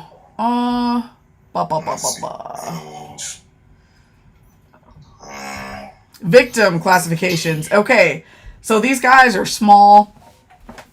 They're weak. Limited self-defense or chronically ill.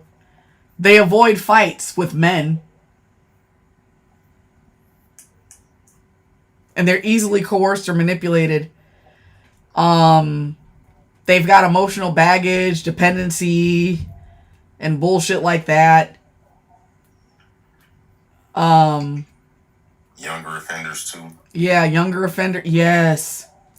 And it's sad because the younger offenders tend to have ladies that are younger. And those young ladies have zero clue. And I do a whole live about this. Like when they're men, when their boyfriends go and get their faces all tattooed up. That it's because they're afraid. And they're just trying to play crazy. And they're like, no, it's this gang stuff. And I was like, you can be in a gang and not tattoo your whole face. Exactly.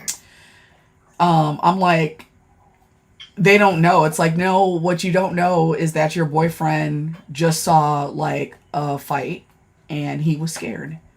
And he just saw somebody, find out that they're, younger inmates or younger offenders facing multiple years. Yeah, like it's, y'all, just ditch him when he goes to jail. Y'all don't want that. It's too much. It's too much stuff that you're not going to know. He's not going to tell you these things. He's not going to tell you that, like, his first day at the prison, he didn't listen to he didn't listen to anybody's advice, and then somebody gave him, like, a soup, and his money didn't hit his commissary, and then he had to pay, like, 3 soups back, but then he didn't have it, and so now he's got to, like, wash this dude's underwear. He's not going to freaking tell you. He's not going to tell you that because he's going to feel bad. He's going to feel bad. I remember one of my first, because I was still like in training for internal affairs. And so I was going with the seasoned officer. And it was a drug thing. It was a drug thing. And we found out that these inmates were also sleeping together. But then when we were doing more investigating, we found that it was one of those like older male inmates with a younger, weaker inmate as the victim. And this guy was getting abused. And he didn't even know. And once he realized he was, when he realized this was happening to him, he just burst into tears. And it's like, that dude was married. Also, the guy raping him was married too. But it's like, okay, yeah, and this guy didn't have that long. I'm pretty sure he's out now. And I'm like, oh, y'all don't want me to write a book, Medusa. You don't want me to write a book. You don't want to read that. But that man, I guarantee you, never told his wife that he was in there getting raped, and he didn't even realize he was a victim. Ladies, they're not telling you. They're not going to tell you these things. Just stay away, Just stay away from these guys. It's not worth it. It's not worth the unknowns. I don't know. What's the weirdest thing you've seen, Shen? Like, as far as, like, ladies in a relationship with a dude that they don't know what the hell's going on. Ooh, I'll never forget. And I saw this dude when he was being escorted, because in Texas, a visitation happens on, like, Saturdays and Sundays. Mm-hmm. So I remember I was there and I was working the hallway or whatever, and I saw the dude being escorted to visitation because he had did something and he got, like, locked up that weekend or something like that, right? Mm-hmm. So anyways, I saw him walking, right, and he's openly, like, flaming, right? Mm-hmm. Everybody down there, they know him, they call him, the P word, So I'm okay, yeah, he on the visitation or whatever, right? So my coworkers, they take him down to visitation, they come back and they'll say, "You'll never guess what happened." I'm like, "What?" And they said he went to meet his wife. And when he sat down, when we got in there, he straightened up so much. I'm like, "What you mean he straightened up?" So me, I'm in the hallway and I can just pass my keys off, because on visitation, it's like a relatively slow day anyways, right? Especially in the morning. So I said, "Hey, hold my keys. I will be right back." So then I walk in the visitation, whatever, through shakedown and all this, and I peep around the corner, and lo and behold, he's sitting there with the woman. She got like a ring on or something like that, and he got like a little makeshift ring or something on. I'm like, where does this ring come from? I ain't never seen this ring before. And I'm also listening to, I can hear him, and it's like, is it me? Does his voice sound deeper? Who is this? Ooh. They call you Ty on the block, but you Tyrone down here. What's going on, big dog? So I think that's like I don't even think that's that bad, but that's like the craziest thing that I've seen. That is pretty crazy. You're really here perpetrating. Mm-hmm. Yeah, that's pretty damn crazy. I know this bitch isn't upstairs using the Vitamix. That shit is loud as hell. My sister is upstairs probably making a smoothie. It's fucking 8:37, bitch. What are you doing? Oh my god. That shit is loud. That thing is made out of like a freaking car motor. God damn it. And she knows I'm live. And she knows this space is like right underneath that. God damn it. That shit is loud as hell. Can y'all hear that? Yeah, I did. It sounds like a baby. I can't hear it. I don't know how he heard it. Is it? Yeah, I hear it. It's on the speed cycle. Like, what is she making? It is too late for cold shit. Anyway, please like the live. Please share the live. And if you can contribute to the live goal, that would be greatly appreciated. Also, don't forget to get your daily heart meal and please subscribe. What you say? Call up there and tell. What does it mean? Wait, tell. Yeah, what does that mean? Tell my sister to tell Booty to make me one. Restless. Yes, Triple B. I'm right underneath the kitchen. Restless, what did you say? Tell her ass to make me one. Okay, I got you. I don't want one. It's too late for that. Anyway, Restless, you're fine. You're fine. No, I think probably one of the weirdest things I had ever seen, and I've referenced this a lot, is when I worked visitation, I hated working visitation, because visitation where I was also Saturday and Sunday. And I didn't like working indoors. I like being outside because inside was too much drama. And I saw like these two inmates that we kind of knew, but we hadn't caught them. You know what I'm saying? It was like when you know, but you haven't caught these people. Yeah, you ain't seen them kissing or nothing, but you know. Seeing you. Right. You know. And so they go to visitation, and you got the wife of one of them and the girlfriend of the other one. And the way we had visitation was, it was like just a bunch of chairs in there. Like all by, there's no tables or anything. It's just a bunch of chairs. And so you can sit wherever you want. And so, these guys sat together like it was a double date. And they got the wives talking to each other, and they're hugging, and they're all laughing together. And when the visit was over, those two dudes got strip searched like everybody else. And then they just kind of giggled all the way back to their cell, like all the way back to the housing unit. I was just like, I hate y'all. I hate you. When people are like, oh, you hate felons. No, it's not that I hate felons. It's not that I hate inmates. I hate that. That's what I hate. I hate the nastiness. Because it's like, these guys were doing something.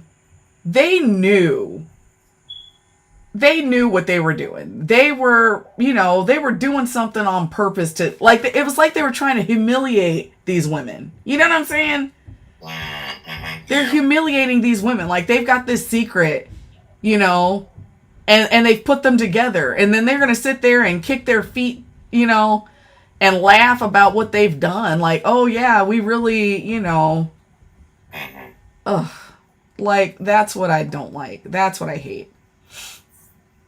I hate that. But I don't hate felons. Guys giggling. Yeah, they really do. It's sad. But yeah, I don't think there's any real good reason. It's interesting though, because here's something I've noticed. Because we're coming to a close. Okay, we're coming to a close of the evening. And something that I've noticed is that there has not been a single man to come, other than that guy that... other than freaking dude that was, I don't know what was wrong with him. But he was the only guy. But it was mostly women. And I want you ladies to clock that. I think the guys know that there is no real benefit to dating, for a woman to date a dude in prison. But some of the people that you have to worry about the most are the pick-me women that do their bidding. User 273. What's going on? And hi, LJ. So by felons, you mean currently in prison? No. Okay, then what are we talking about? Of course, felons can do tons for not only their spouse, but women in general. Like what? Tell me, please. So I've been convicted of fraud. I can donate to women's charities. I can do tons of things that help the women community. Wait, but where'd the money come from that you donated? No questions asked. Did you get the donation? That's fucking terrible. Robin Hood style. No. Robin Hood's a great guy. No. Robin Hood. He got all the ladies. This is not even. Anyways. It's actually crazy. I can't. It's fraud. You need housing? We can get that figured out. Oh my gosh. Okay, all of these things are very simple, and I can do that for a woman, and guess what? You're going to be good. $1.2 million house making $20 an hour. These are things that are plausible. Go tell your boy, my accountant, right, who works for me, to do that for you. He can't. Right? So there's things I can provide that, the average man isn't inclined. And felons are the best because I'm not doing crime for myself. I do it for my family. I do it for the people close by me. I do it for my friends who are like, yo, bro, I need rent money. Can I have a loan? I'm like, I'm making moves. Here's some bread. It's for the people. It's for the mission. It's for a greater good.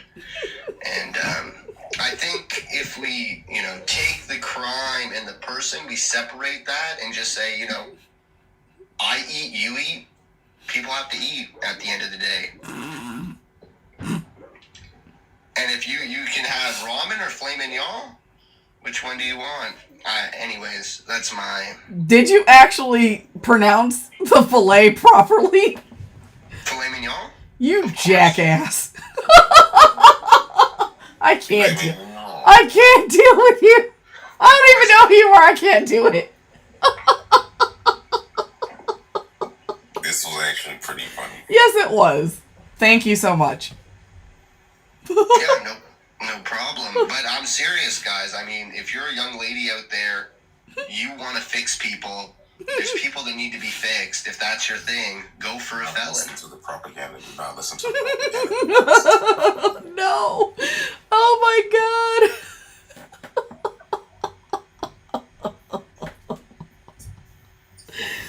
Oh God. That was fucking hilarious. Oh God, it was. It was so funny.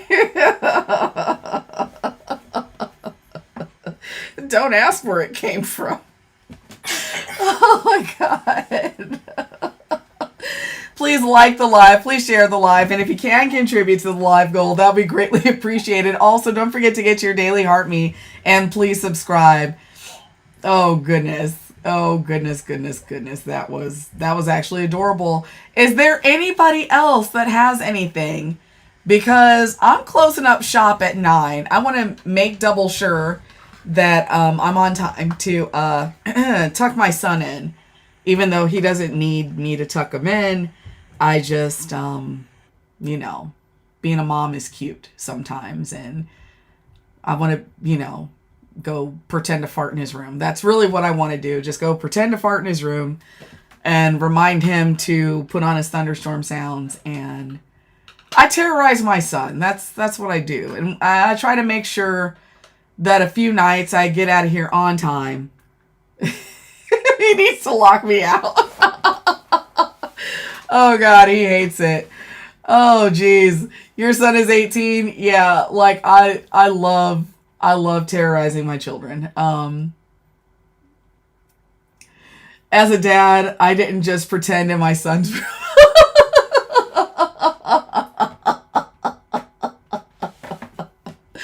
Yeah, my children are tired of me, because my sister and I basically it's our jobs. Like, we just terrorize the children, on a daily basis. My sister and my son are exactly alike. Oh my God, it's like having her in the house again. Oh God. And it's like having two of her in the house, and I grew up with her. And so it's like, oh fuck. 'Cause then they get going and they argue, and it's weird. 'Cause it's like, oh God, there's two of you. And we're right back to when I was a kid, and I hate this. And so I'll be like, can you guys just shut the fuck up, please? Like, can you stop? And they're, well, she started it. And I'm like, or he started it. And I'm like, oh, Jesus Christ. Like, can one of you grow up? And then my daughter's just moody, and so it's fun to terrorize her.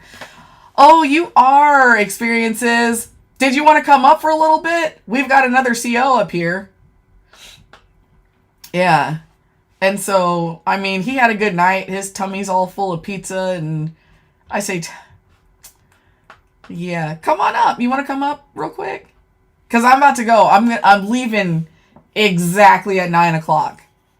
Yeah, come say hi. Mm-hmm. Hi guys. What's going on? They're not there. Oh. And I started at 5 today. At 5? Uh-huh. Jesus. Yeah, I started at 5 because I was only on for like an hour and a half this morning. So, oh Lord Jesus. Yeah. Yeah, I had a rough day. I'm late. As you can see, I'm usually here earlier, but work was typical work. So nothing weird happened though, right? It's just busy stuff. At the last minute, everything just happened. I'm like, oh, okay. Mm-mm. All right. Did y'all have an emergency? Yeah, they this one guy, he got put out the dorm. Well, actually, what they call him cashed out. Did he? Was he stealing? Oh no, he owed somebody. He went to the dorm. He went to the dorm, smoked up their stuff, Ooh. and then left. Then tried to leave. That's what he did. Oh shit. So the whole dorm wanted to come after him, and I'm like, hey, it's about time for me to clock off. So we don't have to hold this, okay? We don't have to hold this, all right? We're not doing this before I leave. So, yeah. So I looked at, I said, oh my God, I know you usually start at 7. Mm-hmm. I'm like, Lord Jesus, I'm probably gonna be late for church. Yeah, we had a debate today, but it was mostly like pick me women. Oh. Advocating for felons. Oh. It was weird. Disgusting. Yeah. Oh, wait, is that the other CO? Yes, that's Shan. Hi, how you doing? I'm okay. That's good. I see they try to almost pull the okie doke on you before you left. Oh, listen, let me tell you one thing, okay? I don't play that, all right? No, we're not going to do that. 5 years in already. We're not doing that. Man, I remember we'd be like feeding something. Like I used to work in ad seg, so it'd be the whole. Yeah. So they used to plan it right. They used to wait until like that last dinner time shot. Like they had something on their mind with the sergeant or with the major or something like that. With that last chow, especially if it's like 4 or 5 o'clock right before shift change, that's when they get things popping. They pop the slot, they jack the slot, and now we got to suit that team up. Don't even have the use of force, but they want us to do paperwork. They want us to have to go in, cuff them up, and pick them up, take them to medical for the use of force physical, then take them back down to the sub block, because that means we not getting off on time tonight. See, I played a game with them. Guess what? When I worked in SEG, because you know when you got one slot open, you supposed to stop everything. Honey, ain't nobody got fed, nobody got pill call, nobody got nothing. Play with me if you want to. That is how you do it right there. Play with me if you want to, because ain't nobody getting nothing. Yep. And I'm going to make it known that you the reason. Yep. I'll be like, ooh, when do you get out of here? When do you get out of here? I made a meme actually about, that old, I feel like I'm kill myself at right 2 minutes before it's time for you to clock off. Yeah, okay. You're negative. I had my own policy with that. The ones that used to be like, oh man, I'm feeling, I got chest pains. Yes, chest pains. Your feelings tonight. Listen, when COVID came and went, they loved to use that chest pain. Oh, God. They learned how to do with me. I'm going to tell them you fell asleep on the floor because a bunk hurt your back. Hey, listen. Yeah. When I did my round, you was alive. Oh, no. I'm like, yeah, he alive. He called me a bitch right when I walked by. Hey, listen. I'd be like, I wrote it down and everything. Guess I was going to write them up. Oh, my God. Another CO. Okay. Because I was holding it down. I was the active one.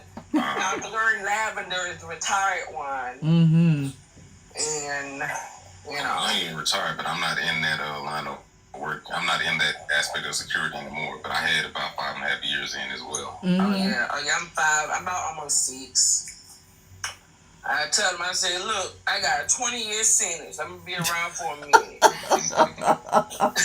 be around for a minute. Oh man. That's what we trying to tell people. When you do that type of job right, you end up doing time with the inmates. Oh, you definitely do time. Yeah, because you spend more time with them than your family, and that is fucking weird. That just made me itchy. I'm like, ugh. Like, I know. Oh my God. But yeah, I'm sorry I'm late for church. Inmates gonna inmate. Yeah, you didn't miss a whole lot. I'm gonna tell you a cool story, Lavender.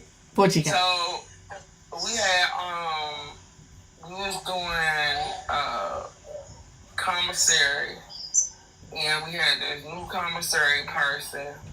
Well, she wasn't new. She just didn't want to do that particular housing unit. Mhm. So what she did was she went in there and she didn't really pay attention to the commissary basket. So you know what the inmates did, right? Stole the commissary. But you know what me and my team did? We went to go rob the robbers. Let me tell you. We said, oh, you think you're about to steal this commissary? Yeah, okay. Because we about to rob you back. Oh my God. But hey, listen. They already know. They already know better. When they saw us walking through the door, you could be like, oh man, they on the floor. Oh, you're damn right. Mm-hmm. Don't do that. I feel like y'all might as well just put it in a pile. Hey, listen. Hey, all you heard was rappers opening, people try to. Oh, trying to eat it.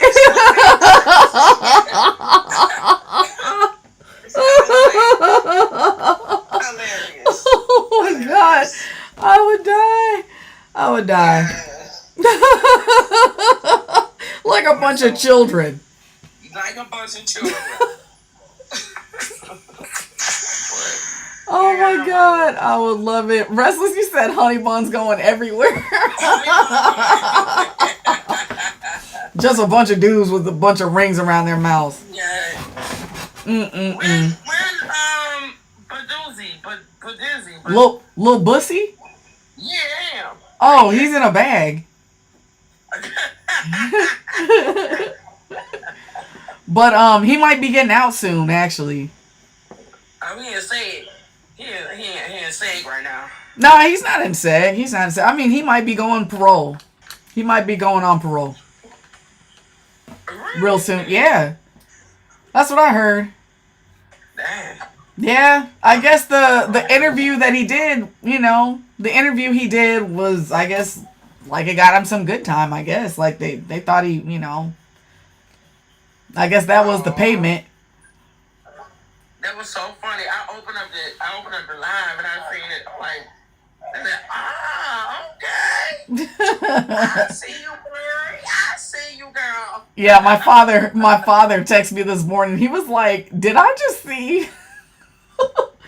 Did you have a fucking puppet with an inmate jumpsuit on it?" You definitely did. And I was like, "Yes, sir." I did. He was like, "Good job." Hey, Shin, what do you do now? What job can I look forward to if I do get out of correction, which I'm not going to get out of correction? I love it too much. I don't know. You could actually, based on experience, you could actually do like a lot of security, but you get better security jobs like if you get going out and get your like your licenses and stuff. Like your level 2, level 3, level 4 and stuff. I don't know if there's anything above level 4. You could probably, although I wouldn't do it at this point in time, you could probably go work for Border Patrol. I didn't know. That was fake. Yeah. Yeah, but I mean, depending on your experience and like how far you go, you could probably get on somewhere as like actual supervisor. Yeah, well, I'm an instructor. I'm a defensive tactics instructor. I'm a OC, less lethal munition instructor. Oh shit! Are you the emergency preparedness coordinator or something? No, but I have the classes that I could teach, and if we do have like a riot or anything like that, I'm authorized to use the stuff that we need. Okay.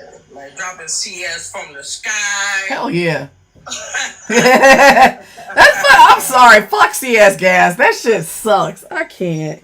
I'd rather pepper spray anything. I know. That CS gas, like, you'll just freaking can't I breathe. had to go on the gas chamber to get certified. Well, so we put on the mask, and the instructor, I think he was like a real sadist or something. They are. So he had us line up in a box, and he set off the CS grenades, and we had to stand there and let it just just go until it was so foggy y'all could not see my hands. Like, we had to just stand there and wait. Yeah, no. So, Yuck. and then we had to put on our masks and say whatever we had to say. Well, I thought that I was doing a good job with, like, holding my breath. But I pulled up the mask, and I guess my body said breathe against its better judgment. Okay? And I thought I was going to die. I swear. I thought I was going to die.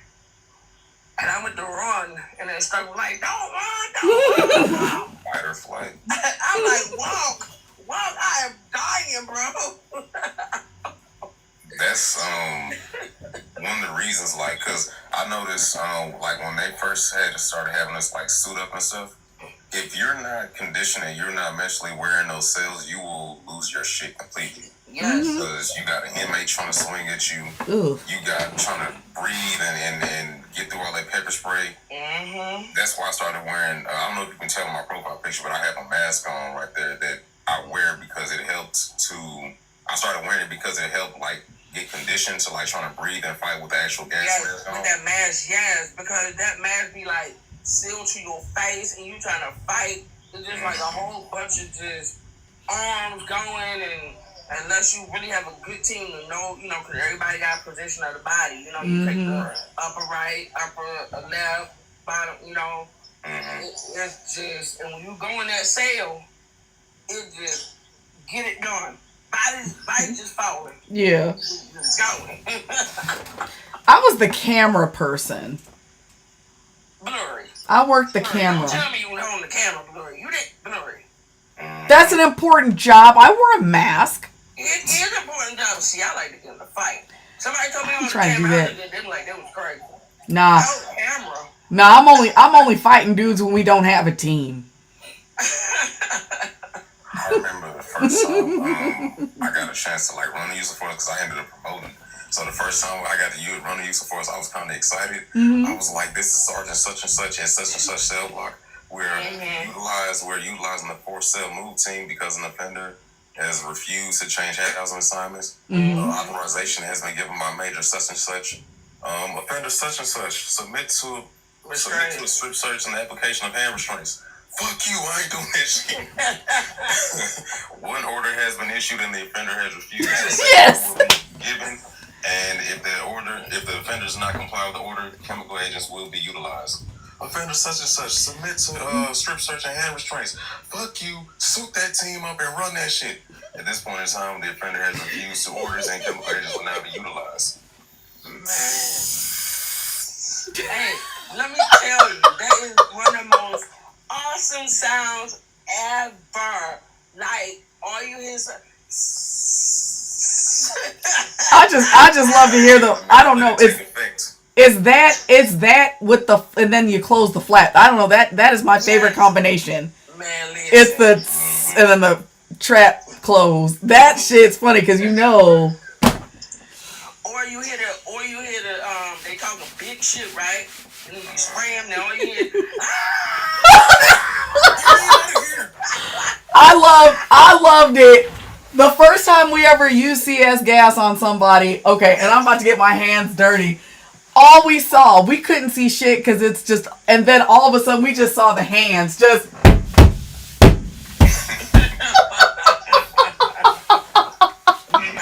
Oh my god! And I'm sitting there holding the camera, and I'm sitting there just trying, because I've got, like, I can't say anything, and I have to be professional, but I'm trying not to. I'm trying to keep everything freaking, oh god. Like, keep the camera steady and make sure I'm hitting all the angles and get everything. I be having a watch when I was like in the moment. Sometimes I forget that camera there. They were like, "Hey, sorry, the camera." I'm like, "Oh crap." Yeah. Let's just hope this goes right. You know, let's hope this go right. But the worst are the ones when you suit up in that hot stuff and then they want to back down. Nah, bro. What you doing? Oh god. In hell. Actually, yes, that is actually, yeah. To me, I don't like that. It's like, no, we've already come this far. You've come this far. We've come this far. Yes. here we all are. Let's go ahead and do this. Who's got? I'm like, who's got the shock shield? Like, let's go. Let's We go. don't got the shock shield. We have a shield, but it's not the shock shield. What? No, we don't. You've got to get a shock shield. You just have to use elbow grease. We have a shield though, and trust me, if you go in and you use that shield just right and go up under that chin, baby, it's gonna work. Hey, I might have to have a whole live dedicated to use of force. Definitely send me that one. Yeah. I'm gonna make sure I'm following you. I'm following you, Shen. Yeah. I'm following you, experiences. Yes, we're gonna have to talk. I don't know, because use of force is. Hey, listen, let me tell you. But we'll talk about lawful and unlawful use of force. Yeah. Now, I tell my people, listen, we do want to de-escalate. Now, we're not going to be just running in there and just doing stuff. Try de-escalate, okay? And don't put on the barrier. I teach de-escalation too. You know, the barrier of de-escalation, what makes it stop a de-escalation, you know, like language barriers, or you got the hot head that just don't want to, I'm the officer, you the inmate. Listen, okay? Just chill. You chill. Alright? But then you gotta know your officers. Like, I wouldn't put my officers in certain situations that I know it'll go left. Okay? So, certain officers I wouldn't put in certain posts. Yeah. I got put in, oh God, they put me in segregation. I was the first woman to run segregation ever at that prison.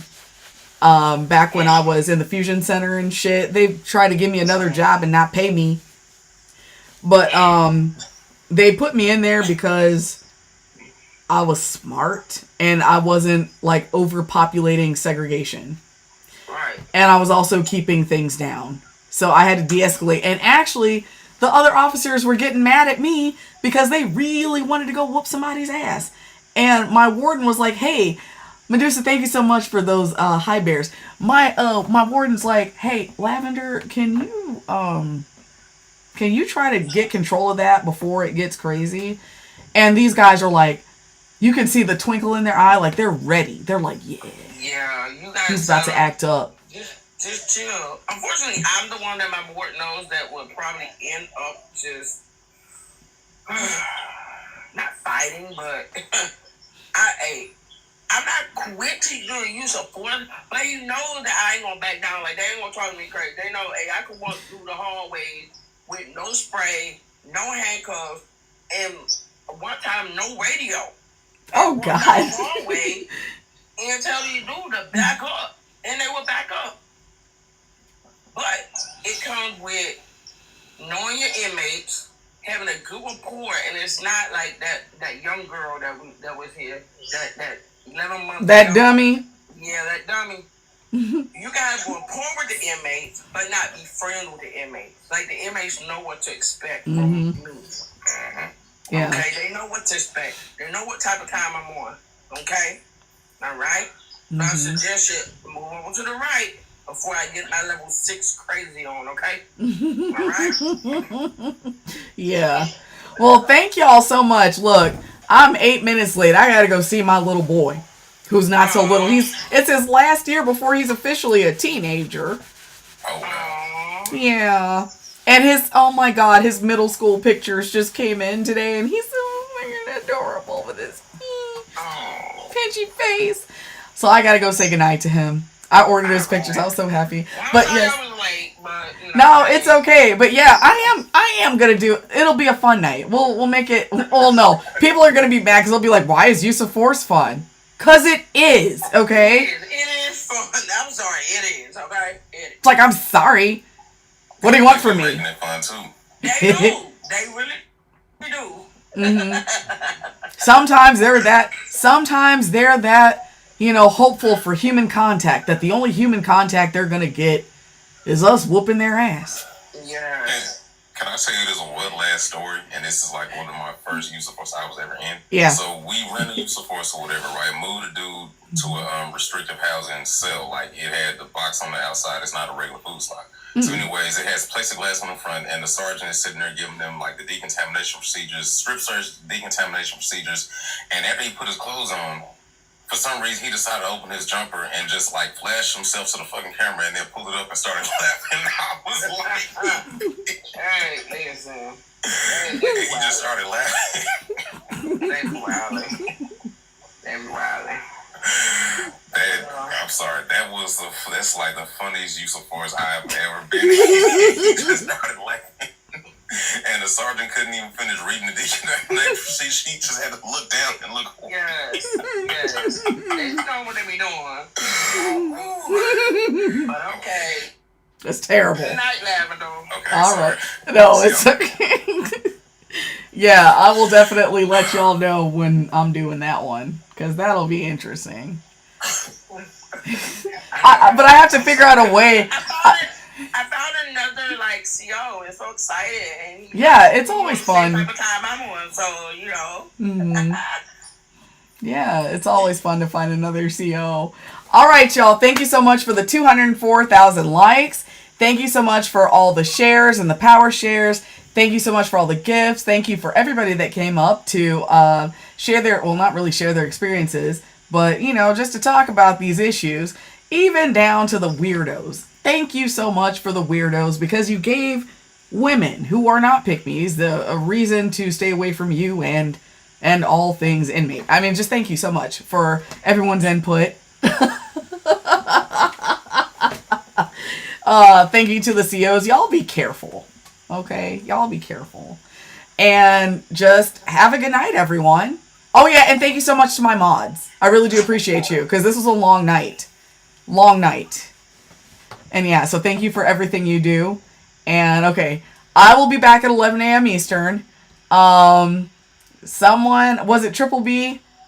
I think it was Triple B asking when Lil Bussy was coming back. Again, I don't know. I don't know when he'll be back. He's got to talk to probably his parole officer. All right. Y'all have a good night, okay? And thank you.